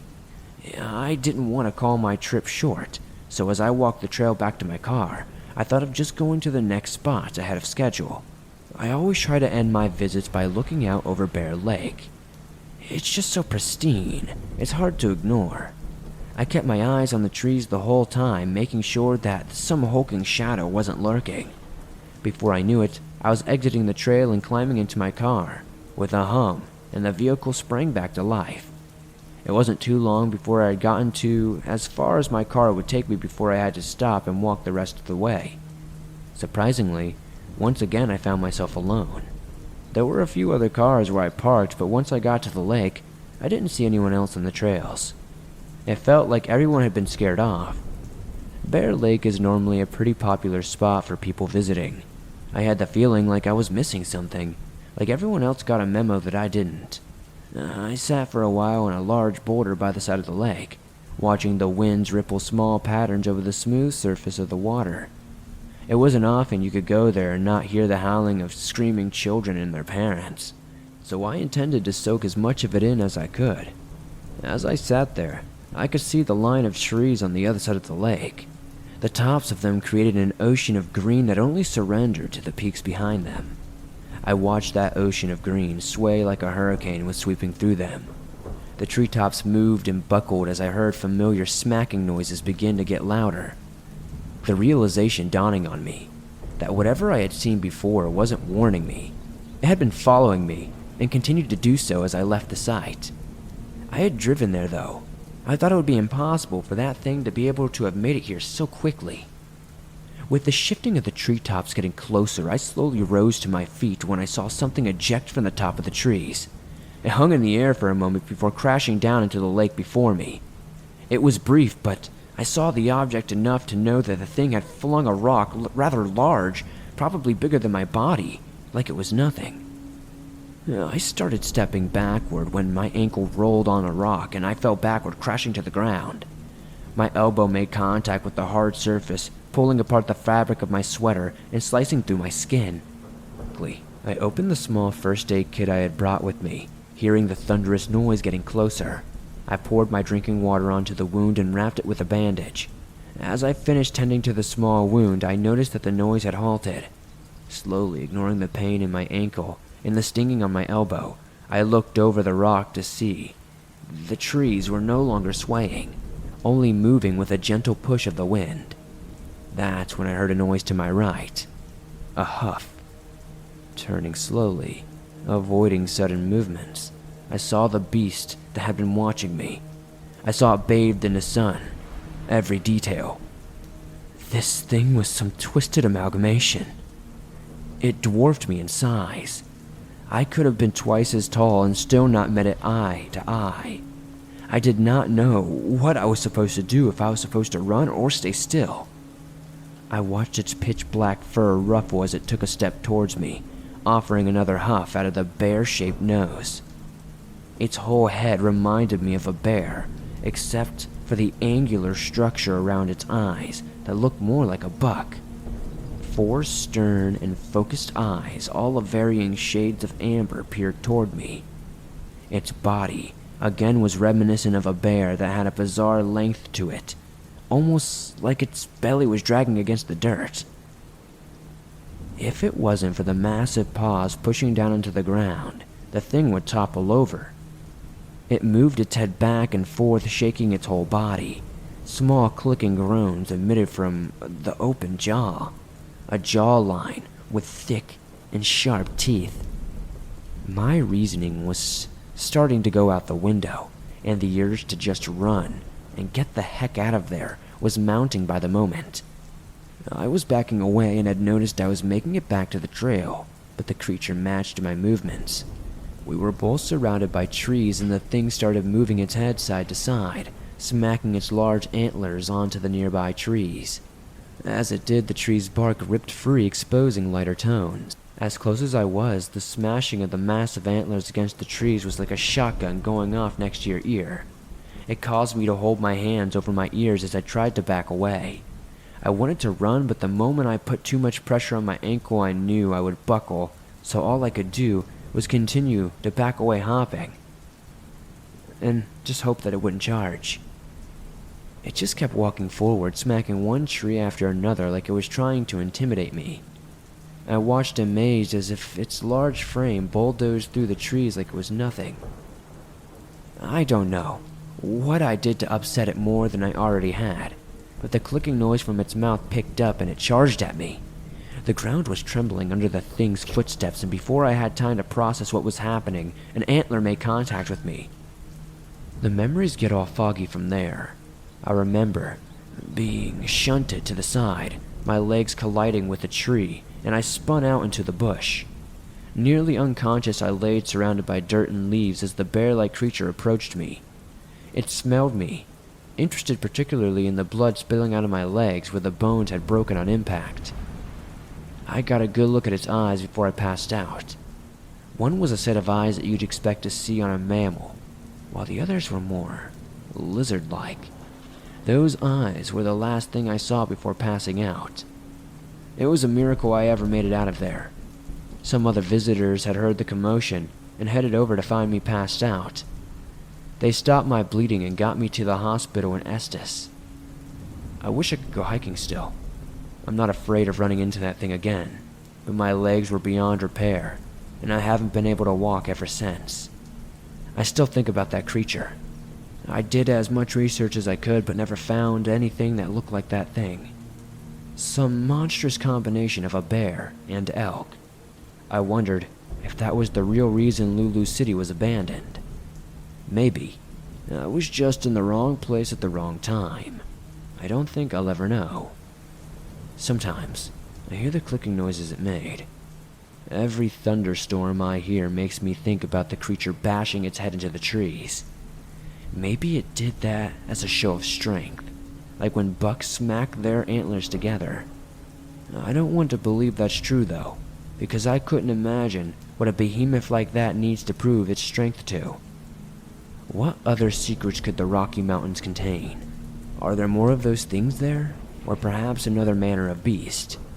Every night I go to sleep, I look out my window. I think of those 4 eyes peering at me through the dark, waiting to finish what they started. I'm not sure if I'll ever feel better having written this all out. Reading it as I go, I almost don't believe it myself. Maybe I'll feel better if I just convince myself nothing ever happened. That I just fell and tumbled hard enough to crack the bones in my legs like twigs. Maybe then I'll be able to get some sleep. swamped. Stalked in an Ohio State Park by Queasy Comfort. I work as a child care professional, and one of the kids recently got into hiking, so I took him to an excellent Salt Fork State Park trail that I like. We were all set to hike to Hosak's Cave after parking near the trailhead's beginning. The entire course is about a half-mile long, so I chose this trail for our daily hike. I also decided this trail because any time I had been on it before, it was hectic and full of people and a trendy spot which made me feel a bit more secure. However, this past summer we had a cluster of severe summer storms that caused massive damage to the trail, so to my surprise it was much more complex and empty.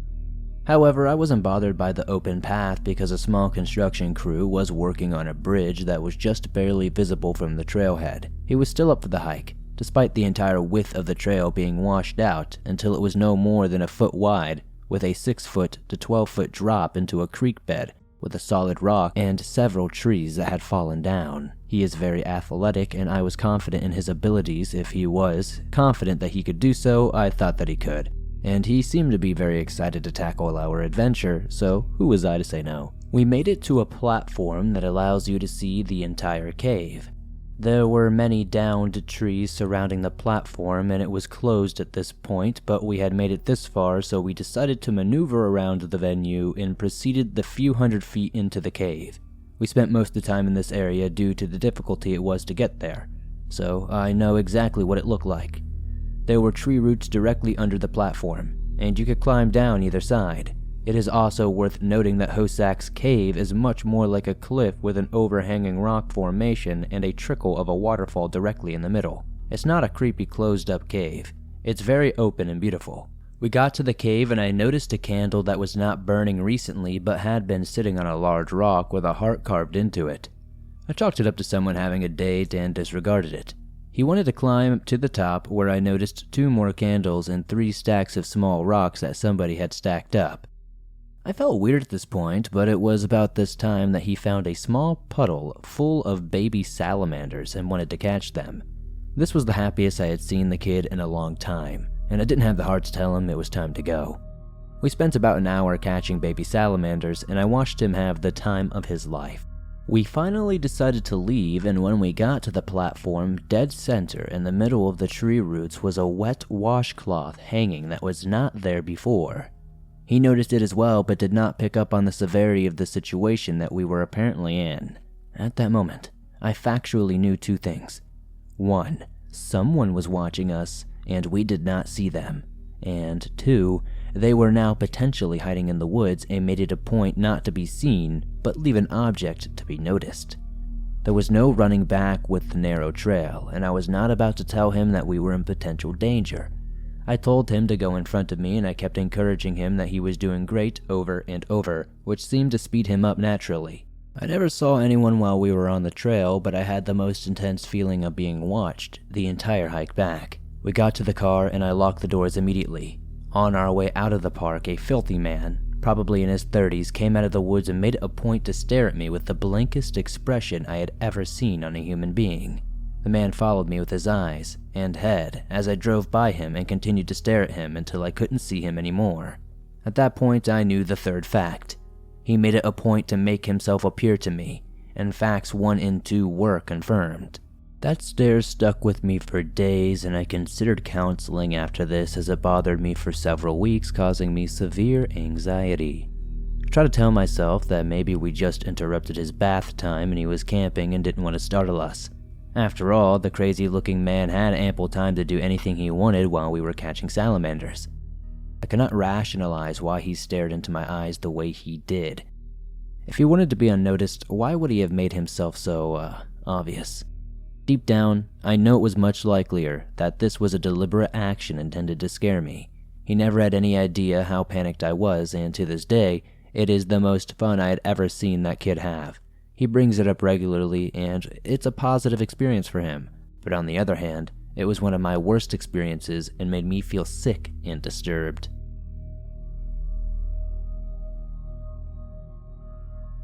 Shredded Up Animal by Cal. I'm not sure if this would be considered a paranormal story per se, but nothing else really makes sense. Let me try to explain this a bit better. My family goes camping every chance we get. The place we'd always go had no natural predators, at least nothing more significant than a fox. My dad chose this spot so we kids, me and my 2 siblings, could frolic through the woods without much of a worry. This particular trip was during a long weekend in May. There was still a considerable amount of snow, so my dad brought us ATVs and some sleds. It was the day after we had arrived, and my dad wanted to go on a little trip down the road we came up. I asked to come, and he allowed me to. So we both hopped on his quad and set out on our little trip. I just remembered that we had deer around the area, nothing crazy, but the odd one would wander through our campsite every so often. You could tell they had no natural predators in the area since they didn't run away when there were humans around. My siblings and I would pretty often get close to them, and my parents would always yell at us to stay away because they are rather dangerous. I mean, look up the statistics of how many deer kill people a year, not even including car crashes. It's actually kind of insane. Anyway, my dad and I were a few miles from the campsite when we rounded a corner and came across one of the most gruesome sights I've ever seen. On the side of the road were the pieces of a deer. At least I think it was a deer. There was blood everywhere. Worse still, there was still steam coming from the remains, which meant this was a really recent kill. My dad is usually a pretty calm guy. Not much can rattle him. But I could tell that this freaked him the hell out. He was in the process of turning us around when this, well, I don't know what this thing was. It was like a screech that came from the forest at first. It was so loud that we both cringed and covered our ears. I remember searching the forest for the source with my eyes, but my dad was in the process of hauling ass down the way we had came. It could have been a trick of the light, or because I was freaked out, or maybe how I saw things, but I could have sworn I saw something running alongside us. But only for just a second or two. I know I sound crazy, but the thing looked like a large dog before it just vanished into the trees. My dad raced back to camp and we were all packed up and headed to a different location by the end of the day. We never did go back to that campsite after this encounter. I did ask my dad about it a couple of years ago, and he just said it was because the new camp was better than the old. Better trails and whatnot, he said. But I think he's full of crap. I think whatever we encountered that day scared the hell out of him, and I believe that whatever I saw, he did too. But I, for one, am thankful we never went back. I'm not sure if I could sleep at night after what I saw. It still haunts me to this day in my dreams.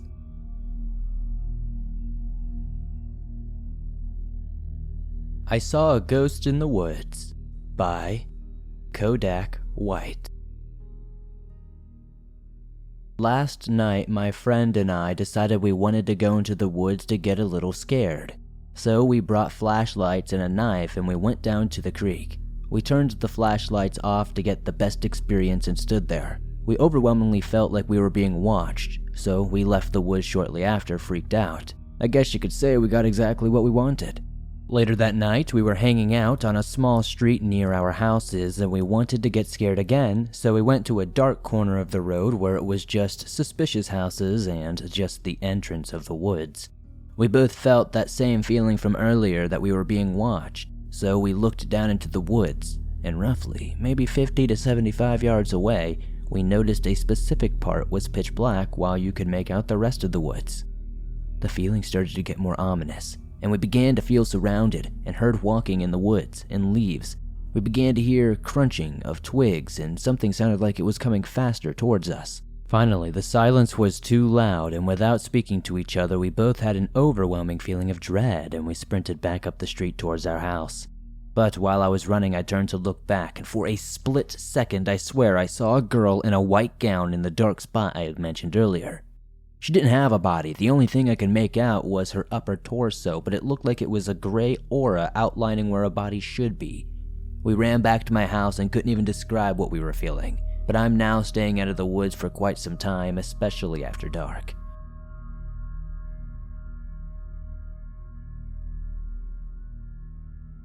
Lured into the Woods by Swimmy3301.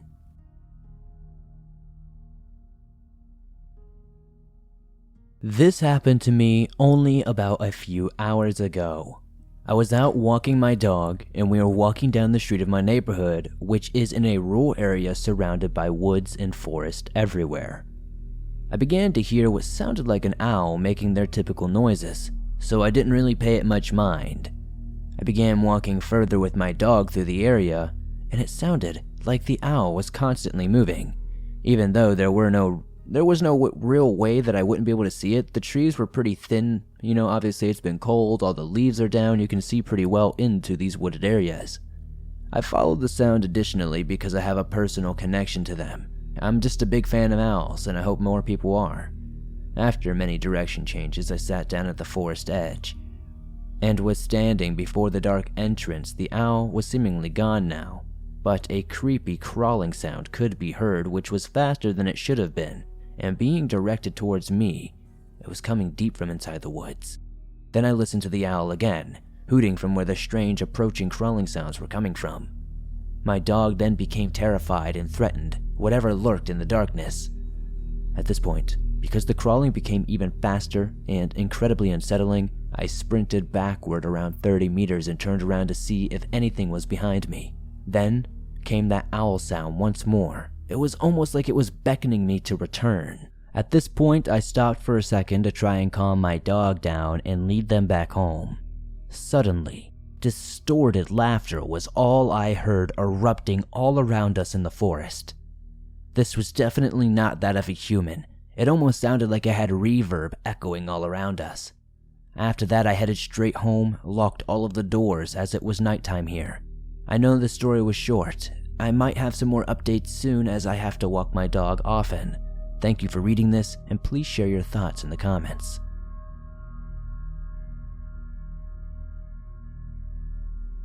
Hey Swamp, my friends call me Ray, but I'm changing the names of everyone else involved. We lived in Texas until last year when we moved to Alaska. There isn't much I can say about my job without giving away the company, but my time is spent outdoors. 2 years ago, my wife, Haley, was involved in an accident and we fell on some hard times. We also have 2 kids, so it seemed like we were being offered an opportunity to get back on track. I could hardly say no. While we didn't expect to love it out here, we thought it would be bearable long enough to pay off some debt. But no research could have prepared us for this place. It took over a year for my wife to physically recover from the car crash. She still has PTSD. Working from home and not traveling on interstates fit into our new lifestyle nicely, though there are plenty of downsides. The fact that an ocean now separates us from the rest of our family bothers me the most. The kids didn't want to leave their friends, but luckily they haven't hit their teen years yet, or the resistance would have been much worse. Jason is only 10 and Jenny is 7. Surprisingly, they've adjusted better than we could have ever dreamed. The strange day and night cycles aren't split into 6-month cycles as we had always heard. There are a couple of occasions where it's one or the other, but it's mostly just long summer days and winter nights. The kids were happy to discover what a novelty it all was to everyone back home. During the first 2 weeks, they practically lived on FaceTime. It made us feel like everything would be okay, which was a big deal considering how poorly Haley and I were coping. The overall stress was unbelievable. Moving to a new city is a significant undertaking, but this was a different league entirely. We failed to appreciate that Alaska is very cold. Obviously, we knew it was something to prepare for in terms of buying the necessary supplies, but those who have never experienced a proper winter can't grasp how drastically it changes your daily life. We couldn't afford 4 entirely new wardrobes on top of new tires and the countless other items we didn't consider. Thankfully, our families were able to help. I don't know what we would have done without them, to be honest. Our house is far more excellent than we had in Texas, which was another plus for the kids, if not slightly ironic. Usually it's more expensive to live in the city than in the country, but that's not true here. Thanks to my company, we got a great deal on our house, but everything else is nearly double the price. We came very close to selling our cars, rather than have to pay for them to be brought over, but thank goodness we didn't. Had we understood my drastically higher salary was to cover basic living expenses, I'm not sure we would have moved. And our only neighbor, Odette, lives across the road. She and her husband bought their home over 40 years ago, but sadly he passed away last spring. She doesn't get out often, but she's very kind. The day we moved in, she came over with a delicious casserole. There's nothing like a free meal after a long, hard day. Especially that day involved your first glimpse at the grocery store's outrageous pricing. Odette accepted our invitation to stay for dinner. She may be in her late 60s, but she can keep up with the best of us. She has 1,000 stories. The kids would have listened all night if we let them. Once they were finally in bed, the rest of us had our coffee in the den. That's when Odette's stories started to get a little weird. The light-hearted tone in her voice suddenly turned very grave, and her gaze dropped to the floor. When you bought this house, did Alan tell you about any of the local legends we have around here? Her words ran together as she blurted them out. Nope, none that I can remember. I was confident because there had been almost no contact with the actual owner. I looked to Haley for confirmation, and she was also shaking her head. The drastic change in our neighbor's demeanor made us feel like she was about to deliver some terrible news. Like something along the lines of the previous owner slaughtered his whole family, or was some sort of serial killer, or something like that. Something dangerous. I had a feeling. She sipped her coffee and took a deep breath before continuing. Did you know Alaska has its very own Bermuda Triangle? We had certainly not heard about this, but she told us all about it. Something like 5 out of every 1,000 people go missing around here, and most happen in the area we are in. I was surprised, but not necessarily frightened. Many states are uninhabited. It wasn't a stretch to assume people might go out, lose their way, and succumb to the wildlife, or the elements. It was like Odette could hear the thought forming. That's when she explained the Kustaka legends. Kustaka are ottermen. I remember hearing a few Bigfoot stories in the past, but nothing we dreamed that could be real. Even as we listened to her describe the 8-foot-tall shape-shifting creature, I couldn't create a severe mental image of a giant, man-like otter walking around on 2 legs, at least not maliciously. Our neighbor described how they would sometimes take the appearance of a loved one to lure their victims into the woods. There's no shortage of people willing to give first-hand accounts of their own experiences, though witness testimony doesn't mean much to me personally. It seemed like the Kustaka were Alaska's version of cow tipping. Just because something is impossible doesn't stop everyone and their brother from saying it happened. Even though these creatures usually lure victims to their doom, Odette claimed they sometimes appear in human form to approach those who are lost or injured. They pretend to offer the victim aid, but they intend to lead them deeper into the forest, where they will turn the human into one of their own. I'm still unclear about what the process entails, but I didn't try to learn. Even now, it's difficult for me to wrap my head around this. When I asked Odette why she was telling us these things, she said it was because of her son Cam, who hired a Kentucky boy to work on his crew several years ago. They warned Kyle of the various dangers from day one, but he thought they were hazing the newbie. When his aggravation began affecting his job, performance, Odette invited the whole crew to a barbecue in hopes that the boy would take her words more seriously. Unfortunately, he chose not to attend. Then, at roughly 3 p.m. the following Tuesday, Kyle signaled a bathroom break to his supervisor and stepped away. He was never seen again. No one expected him to vanish in the middle of a shift, but concerns proliferated when 20 minutes passed without his return.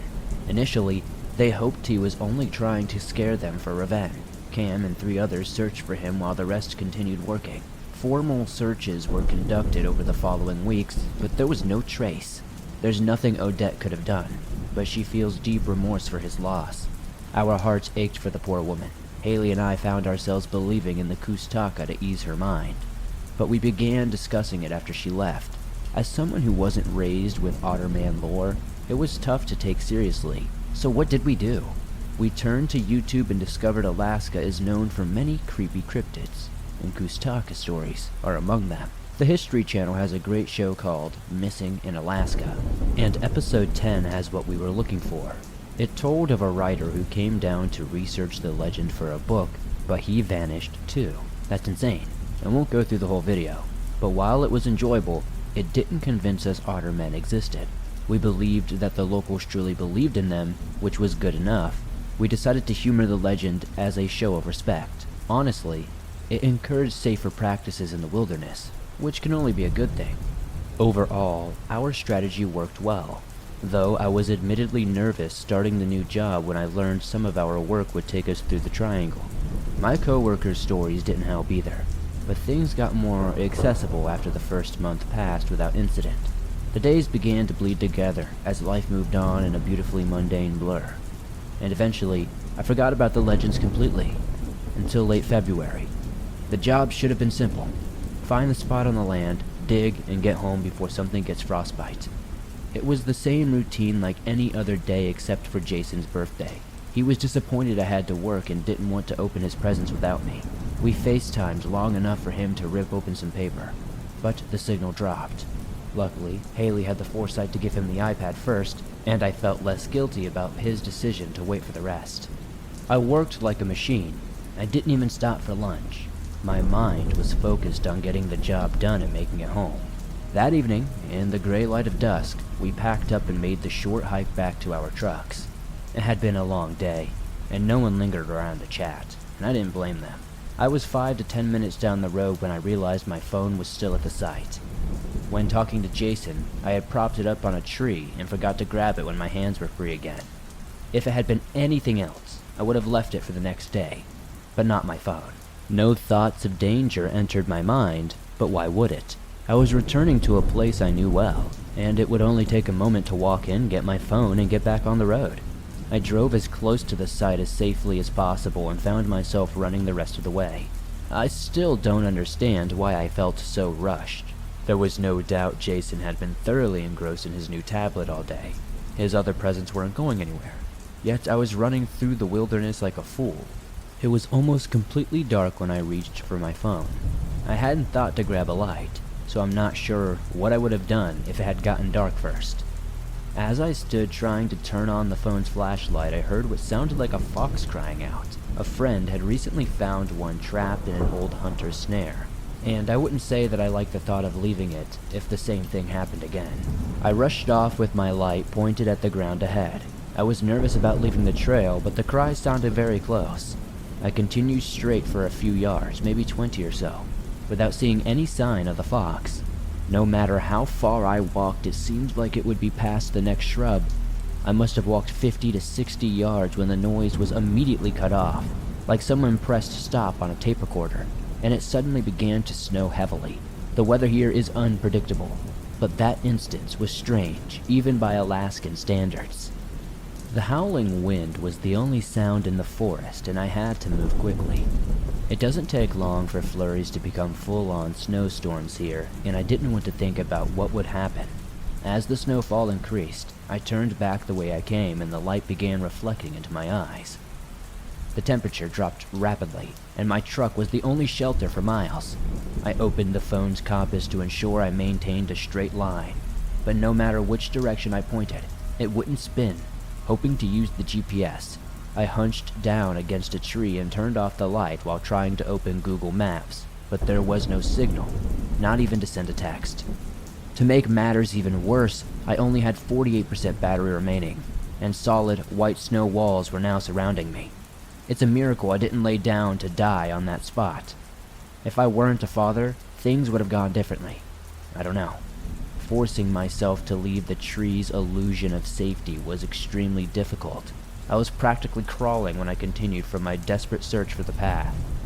The wind tore into me from the right. My beanie doubled as my face mask, and thankfully, I developed a habit of putting my gloves in a coat pocket, or they'd be in the truck with my boots and earmuffs.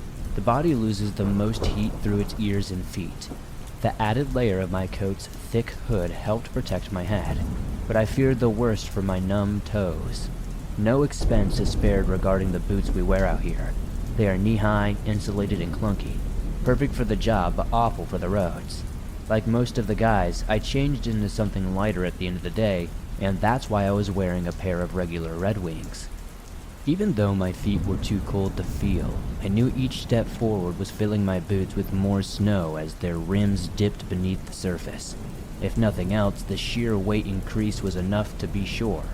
My mind was overrun with daydreams of life on disability after losing my feet. I would become an alcoholic, Haley would leave me, the kids would hate me, and I would move in with my parents.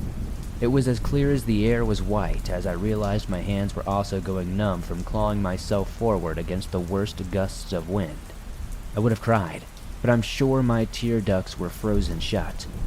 My snowballs were lodged somewhere between my lungs, but I'm trying to keep this PG, if you will. I was on the verge of digging a hole behind the next tree I stumbled into when I froze in place at the sound of a familiar voice calling my name. It was faint over the storm. I thought I imagined it at first, but then I heard it again, slightly louder. It was my boss, Brian. I screamed so loud that my raw throat felt like it was cracking open, but I wasn't going to waste my chance at survival. My heart swelled with overwhelming relief when he answered my cries, and I pulled myself upright while impatiently waiting for rescue. The wind calmed slightly, allowing for me to hear his footsteps. The sound was beautiful and terrifying. He was approaching from my left, meaning I had to be going the wrong way. My sense of relief was tainted with horror as my brain entered several what-ifs in the next short seconds it took for Brian to come into view. A fierce gust of wind stopped him roughly 30 feet away, and he shouted, "Follow me!" before turning to lead us back. The thought of reaching my truck, mostly the heater, pushed me away from the flood of worst-case scenarios. There would be plenty of nightmares and therapy bills for those later. Staying low, I hurried forward to close the gap between myself and Brian, but he was also picking up speed. That was fine with me. The faster we got out, the better, but I was so focused on trying to catch up that I failed to notice we still hadn't reached the path.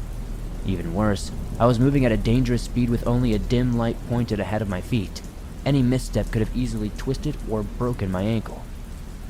Eventually, common sense took over. My mindless panic. "Brian, wait!" I shouted as loudly as my raw throat would allow, but he didn't seem to hear me. I tried again and again as we continued to speed through denser foliage. My feet were getting tangled in vines, thorny branches were tearing my coat, and I knew something was wrong. I should have known much sooner. Finally, I stopped dead in my tracks, turned around and resumed moving as fast as I dared, fully aware I would not survive a fall.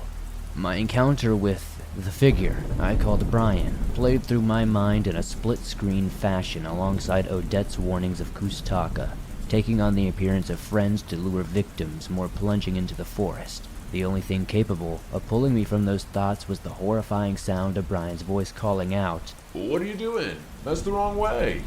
I know it's always a mistake to look back, but that's precisely what I did. At first glance, I saw an enormous black shape dart past a tree and vanish from sight. My heart skipped at least 3 beats before I could force myself to move again.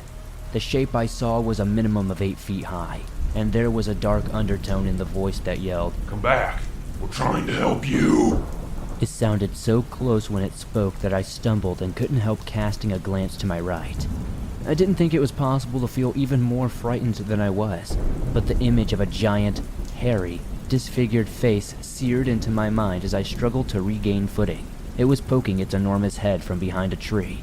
I could still see it now, clear as day, burned into my mind, and there is little hope to ever forget that thing in the future. I'm not sure how long I ran, but it felt like an eternity. All I can say for sure is that I kept putting one foot in front of the other, and eventually I had several voices calling my name from multiple directions in the distance. To say I was skeptical would be a vast understatement, but I didn't know what to do. Every move felt fatal. What if they are all Kustaka, or one of the several other cryptids I've heard about? What if they're real people, but I ran away? What if the first monster catches up while I'm standing here? Hoping it was a reasonable thing to assume monsters wouldn't have flashlights, I decided to shout a tentative cry for help and run towards the first light I saw. Unfortunately, that cry turned into the high-pitched squeal of a teenage girl when a branch snapped directly behind me. In complete darkness, I surged forward, unsure if the snag at the bottom of my coat was real or imagined, and a dozen shots rang out in reply. In seconds, spotlights were pointed in my direction, and the sound of weapons being prepared to fire was sweet music to my ears. I screamed, "It's behind me!" several times before collapsing, but I didn't need to say more. Everyone understood my meaning perfectly. I was later told that Kustaka probably left when it heard all the other people. As I thought, Haley called Brian when I didn't come home, and he took care of the rest. They all raced back to search for me. Apparently there's no point in wasting time with police in those weather conditions, and I'm grateful they didn't. There's no doubt I was close to the end. After I collapsed, they zipped me into a sleeping bag Tommy had the foresight to bring from his truck and carried me out of there like in a body bag. I wasn't too far off in the direction I was traveling, but I wouldn't have found the trail. Even without the possible Kustaka encounter or psychotic break, whichever you believe, there's no doubt that I would have died out there if they hadn't found me. I had to spend a little time in the hospital because of the frostbite. It's a complicated healing process, but miraculously, I've gotten to keep all of my fingers and toes. I'm primarily okay now, but my sense of touch isn't quite what it used to be in the worst places. No circumstance will ever get me to step foot into the wilderness alone again. In our original budget, we planned to live here for 4 to 5 years, which increased with the unexpected living cost. I'm not so sure if I can last that long though. Haley and I have decided to call our families tomorrow to discuss possible options. If we could find jobs beforehand and arrange a place to stay while we look for a new house, it may be possible to leave sooner. We don't plan to tell them about the triangle. They would be deeply concerned for our mental health. We're heartbroken, and I regularly work near dangerous wildlife. Those are facts. I'm sure there are more, but those are enough. I'm ashamed of how stupid it was to put myself in that situation, which must have been evident to the others. I can guarantee every person in our tiny town heard what happened that day, but no one has questioned me about it. I don't think I could say all of this if they did, not face to face, and I'm sure they know that too. But writing it out like this, I don't know. I do feel a little better. Well, that's all I have to say besides thanks for doing what you do. Even if you don't use this for your channel, I appreciate that you took the time to read it. If I weren't trying to move away from this frozen wasteland, I would be supporting you with more than likes and shares. Keep up the great work, and best wishes to you and your family, Swamp Dweller.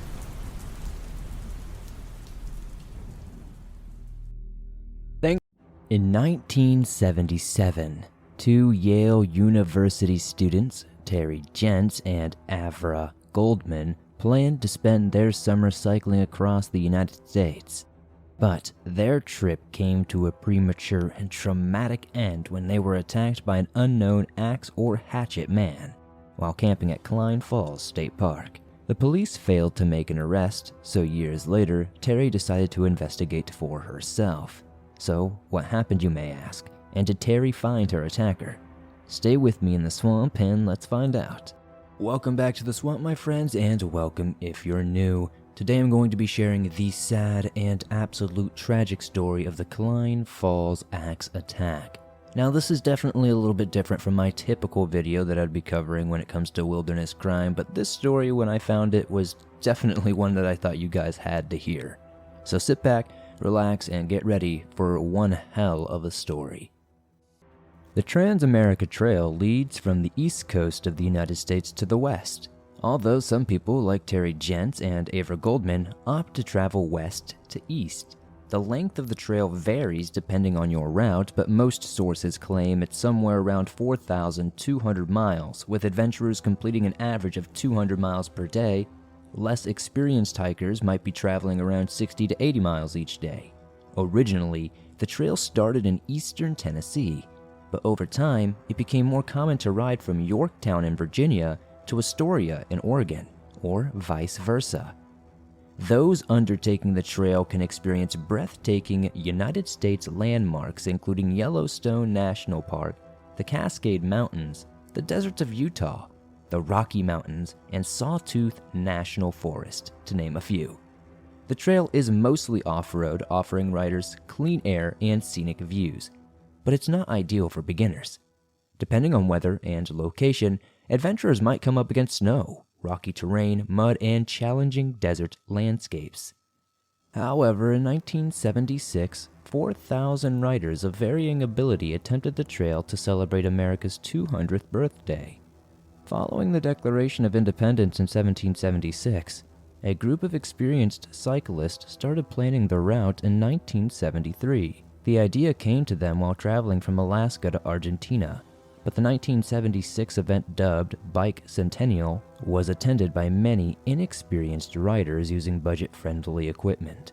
Half of those that started the trail didn't complete it, but even so, a year later in 1977, it seemed a manageable undertaking for new riders following the success of Bicentennial. Terry, Avra, and a group of their college friends decided to take on the Trans-America Trail after overhearing someone who had taken part in Bicentennial raving about their incredible experience.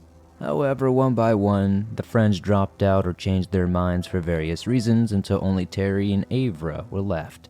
Although they had planned to go as part of a larger group, and their safety in numbers, they didn't want to cancel their trip and miss out on an exciting adventure. Terry and Avra were dorm mates and inseparably close friends, so they felt comfortable enough with each other to travel as a pair. And unfortunately, as we have come to find in many of these mysteries on the Swamp Dweller channel, this doesn't really turn out to be the best case scenario. But we're going to move on to the practice run that they tried. Neither Terry nor Avra were experienced cyclists at all, so they decided to do a practice run by taking a weekend trip to northern New Haven. This gave them an opportunity to experience cycling long distance before committing to that actual 80-day, 4,200-mile Trans-American Trail trip. They experienced minor problems on the New Haven trip. For example, the chain on Terry's bike kept coming off, but they were still both enthusiastic about undertaking the long summer trip when they made it to their campsite. However, I think in hindsight, their New Haven trip could be seen as an eerie foreshadow of events to come, because they were harassed by a drunken man shortly after arriving at the campground. They decided to put up their tent with the door facing the woods as opposed to the clearing, in hopes that this would make it more difficult for the creepy man to find the zip if he were to return with sinister intentions. As they feared, they were disturbed in the night when somebody aggressively shook their tent. They yelled at the intruder to leave them alone and to go away, and the person did eventually leave without getting inside of the tent. It might have been the drunken man from earlier, but they didn't see the nighttime invader, so it could have honestly been anybody else. They didn't want to let this bad experience stop them from taking their summer trip, but they decided to err on the side of caution by camping only at official campsites where they were likely to see other campers and have some sort of safety net. They also planned to avoid camping close to roads where passing cars would be able to see their tent. They really were trying to put their brains together and think every possible thing through so they weren't caught off guard at any point. Now, as summer begins, they begin by traveling to Astoria by bus in Oregon to start the Trans-America Trail. Terry and Avra got to talking to Mark and Kathy, a married couple who were also headed to Astoria to cycle the trail. When they got off the bus, Terry and Avra went ahead because Mark and Kathy's bikes had got lost during their travels. But Mark and Kathy were more experienced riders, so they caught up with the girls the next day. Terry and Avra broke their own rules by camping near roads and at non-official campsites when they were with Mark and Kathy because they felt safer in a group of 4. However, a week into the trip, Terry and Avra were starting to struggle, and they were worried about holding the couple back. So on June 22nd, they agreed to split up and meet again the following day. Because Terry and Avra were going to spend the night without Kathy and Mark, it was important to them to camp at an official campsite. They cycled to Klein Falls Park, where their guidebook claimed overnight camping was permitted, but when they got there, they found signs saying that the park was for daytime use only. Klein Falls State Park, also known as Klein Falls State Scenic Viewpoint, is a 9-acre park located on the Deschutes River, approximately 4 miles west of Redmond, Oregon. Terry and Avra considered cycling another 10 miles to the campsite in Redmond where they knew Mark and Kathy were staying. But they were tired of a day of cycling, and exhaustion created tensions between them. Avra was keen to go on to Redmond, whilst Terry wanted to stay at Klein Falls. Avra eventually relented, and they set up camp near the river. They faced the door of their tent towards the river for safety, hoping this would confuse any intruders. Terry and Avra confessed to each other that they felt uneasy and sensed that they were being watched. But they discarded their concerns because there was no visible reason to feel unsafe. They had friendly conversations with other park visitors and everything seemed fine. Before turning in for the night though, Terry watched young drivers cruising in the parking lot drifting to show off to their friends. She went to bed shortly after these drivers left the park. Now, this is where things really take a turn for the worse. Terry woke abruptly in pain and quickly realized she was pinned down by a heavy weight. She could barely move. The sides of her tent were flattened, and it dawned on her that she was trapped beneath a car or truck. Imagine the terror and the bewilderment of waking up from a deep sleep to find yourself underneath a vehicle. I mean, honestly, that sounds like even worse than any horror movie I've seen. Like, even worse than that horror movie Rubber, where it's literally like a tire that murders people. But anyways, Terry's first thought was that the kids from earlier who were messing around in the parking lot, popping wheelies and donuts, she thought that they must have returned and accidentally driven over their tent somehow. She did hear a car door open, and then one lone person got out. Then Avra was screaming at someone to leave her alone, followed by 7 thuds. Avra fell silent. Terry listened as footsteps returned to the vehicle. The truck drove forward, relieving the pressure on Terry's chest. But before she knew it, she was experiencing immense pain in her head and arms, and she realized she was being repeatedly hit with something. She was able to see her attacker now that the vehicle was no longer above her. He had an axe or a hatchet in his hands. She was unable to see his face in the darkness, but she could see his body. He was smartly dressed, wearing cowboy boots and a clean plaid shirt tucked neatly into his jeans, standing with one leg on either side of Terry's body as he slowly lowered the weapon into her chest. She grabbed it and pushed it away. She begged the man to take anything he wanted, but please leave her alone.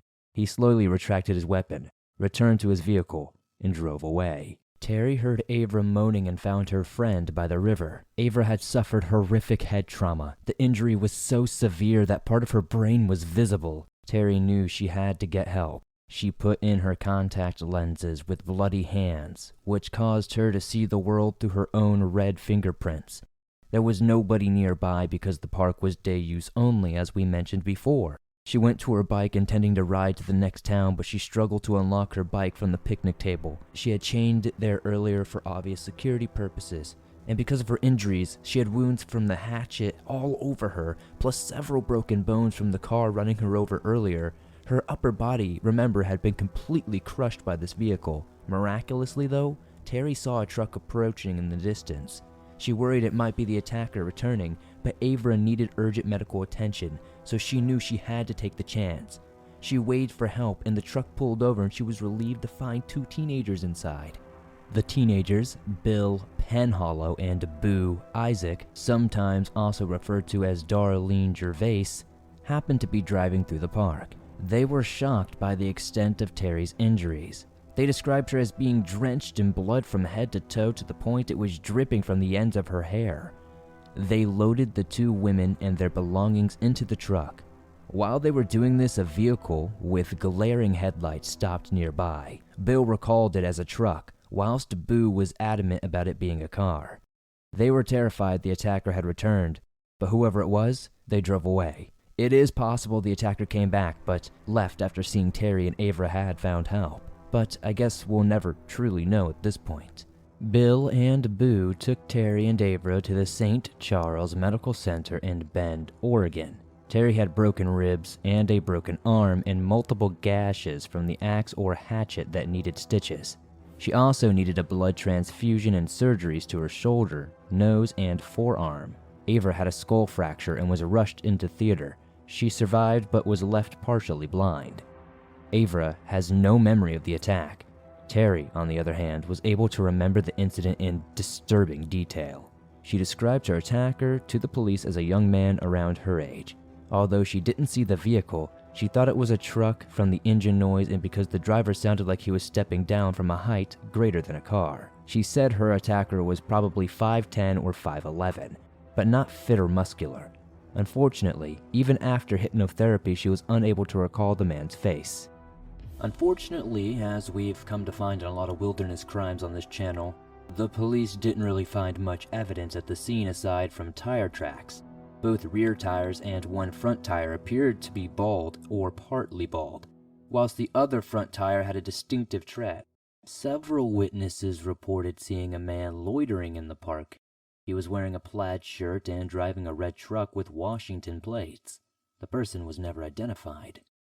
At one point, a man in police custody for another crime confessed to the Klein Falls attack, but a polygraph test suggested he was confessing to a crime he had not committed, and the police had no evidence or any reason to believe this man was responsible. Terry and Avra grew gradually distant from each other over time to the point where they sadly were no longer friends. They both eventually returned to Yale and later graduated, and they spoke occasionally during this time. But their relationship was never truly the same. Some people felt the Oregon police didn't do enough to find Terry and Avra's attacker. Eventually, the case was pretty much discarded because the statute of limitations for attempted murder in Oregon at the time was only 3 years. This meant that even if a new suspect came to light, they wouldn't be able to prosecute. Fortunately, there is now a no limitation of attempted murder. Officially, this case remains unsolved. Nobody has ever been charged with the attempted murder of Terry or Avra, and we might never know for certain who was responsible. However, Terry investigated the case herself, writing a book in the process, and she believes she knows the identity of her attacker. Terry started her research by reading the police report of the investigation. She was disappointed to find that there were probably maybe 30 pages in total. The report mentioned 2 possible suspects, men who in separate incidents had attacked female hitchhikers not far from Klein Falls. Yet, there was nothing in the report that suggested either of these men were fully investigated regarding the attack on Terry and Avra. The report named Richard Wayne Godwin as the prime suspect. After the attack on Terry and Avra, Godwin was imprisoned for the assault and murder of a 5-year-old child whose skull he had used as a candle holder. An inmate serving time at the same prison claimed Godwin admitted to the Klein Falls attack. Some of the information Godwin allegedly gave this inmate relating to the violent crimes turned out to be correct, actually. But Godwin had an alibi for some of the additional crimes the inmate accused him of, and he passed a polygraph test when asked about the Klein Falls attack. This suggests Godwin may not have been responsible. Godwin was known to target children, after all, so an attack on adult women seems somewhat unlikely, but it's not impossible. He was also 5'6", 32 years old at the time of the Klein Falls attack, and of scruffy appearance. This is a stark contrast to the tall, young, and smartly dressed cowboy Terry remembers. Godwin's wife said her husband never dressed as a cowboy, and one of the main reasons Godwin was a suspect is because of his niece, who he had been accused of molesting. There is a running theory that he mistook Terry and Avra's tent for his niece's that he thought was apparently supposed to be staying at Klein Falls Park that night as well, and she was the initial intended to target. His niece was one of the witnesses who reported seeing the man with the plaid shirt and red truck lurking in the park. She later confirmed this man was not her uncle, and to her knowledge her uncle had not been in the park that night. She also claimed that he never touched her or molested her or anything inappropriate, but, it was a little bit too late at that point. The allegations had been made. All of this led Terry to believe Godwin was not her attacker. She also discovered another more likely suspect in this process, though. During her investigation, Terry returned to Oregon and spoke to as many people as she could, including her rescuers, Bill Penhollow and Boo Isaac. Bill's girlfriend told Terry that Dick Dam, the hatchet man, was the one who attacked her. Terry was shocked to learn there was someone known as the Hatchet Man. I mean, what the hell?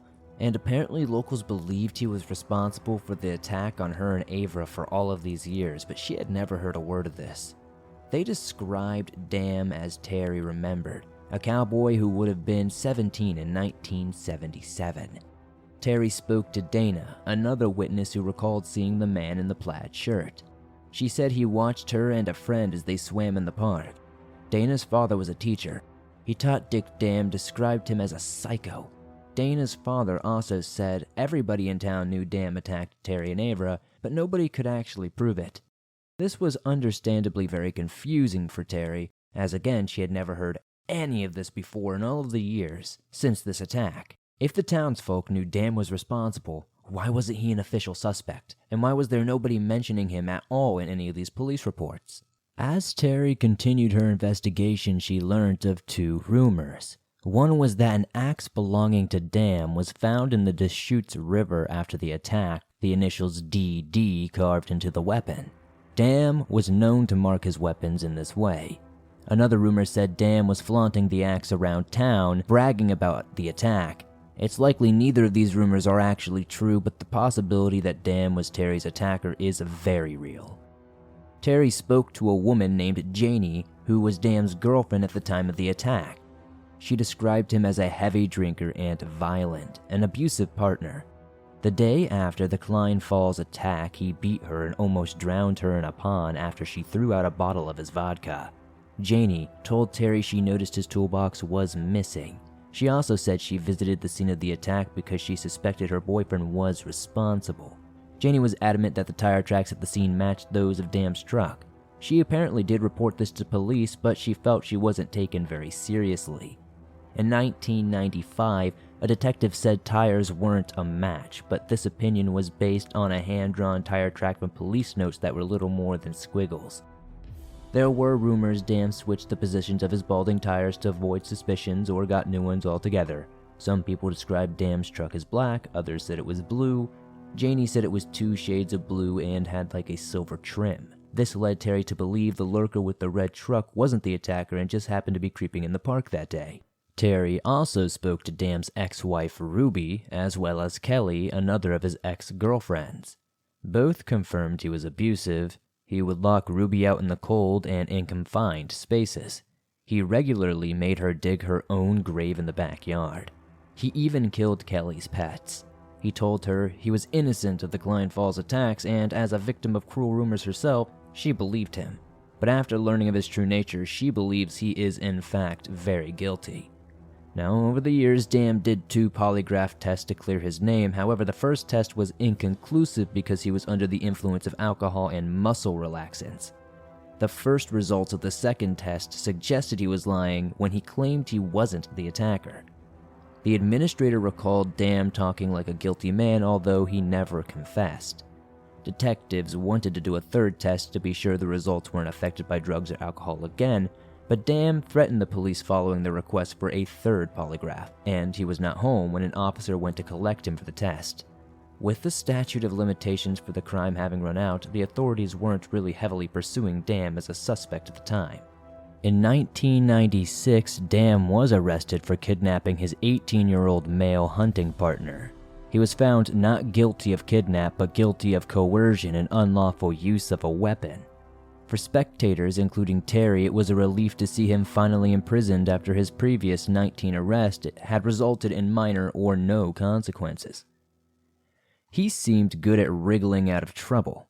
Dam has since been arrested for crimes including harassment and DUI, but he's currently a free man as far as I know. All things considered, he's a possible suspect for the Klein Falls attack and the man Terry believes assaulted her. But to play devil's advocate, she didn't see the face of her attacker, so how can she be sure it was him? That said, Dam has been described by many as a smart cowboy, and this matches the description of the individual Terry clearly remembers. There's also no doubt he's a violent man. If you'd like to learn more about this case, Terry's book, Strange Piece of Paradise, makes an interesting read. She recounts the attack and her investigation in painful detail. I also want to shout out the true crime podcast, Murder in the Rain. They dive into this case in 2 parts if you want to hear more. And that's all for this episode. If you enjoyed this video, please drop a like, it really helps with the algorithm. Thanks for supporting the swamp, and I'll see you next time. If you enjoyed this story, be sure to let me know in the comments and tell me what your favorite part of it was, and if you have a suggestion for a case, be sure to comment them down below. If you enjoyed this video, again, hit that like button, it really helps me out. If you're new to the swamp, be sure to subscribe. I upload new episodes just like this almost every single day, and all things natural and supernatural. I couldn't do this on a daily basis without you guys. I really do appreciate y'all. If you're listening to this on Apple Podcast or Spotify or whatever other podcast platform out there, it would really be helpful if you could give this a 5-star rating. We're super close to 1,000 ratings, and that would really help me out a ton. I'd really appreciate it. Thank you guys as always for supporting me, and I'll see you guys soon with some more creepy stories.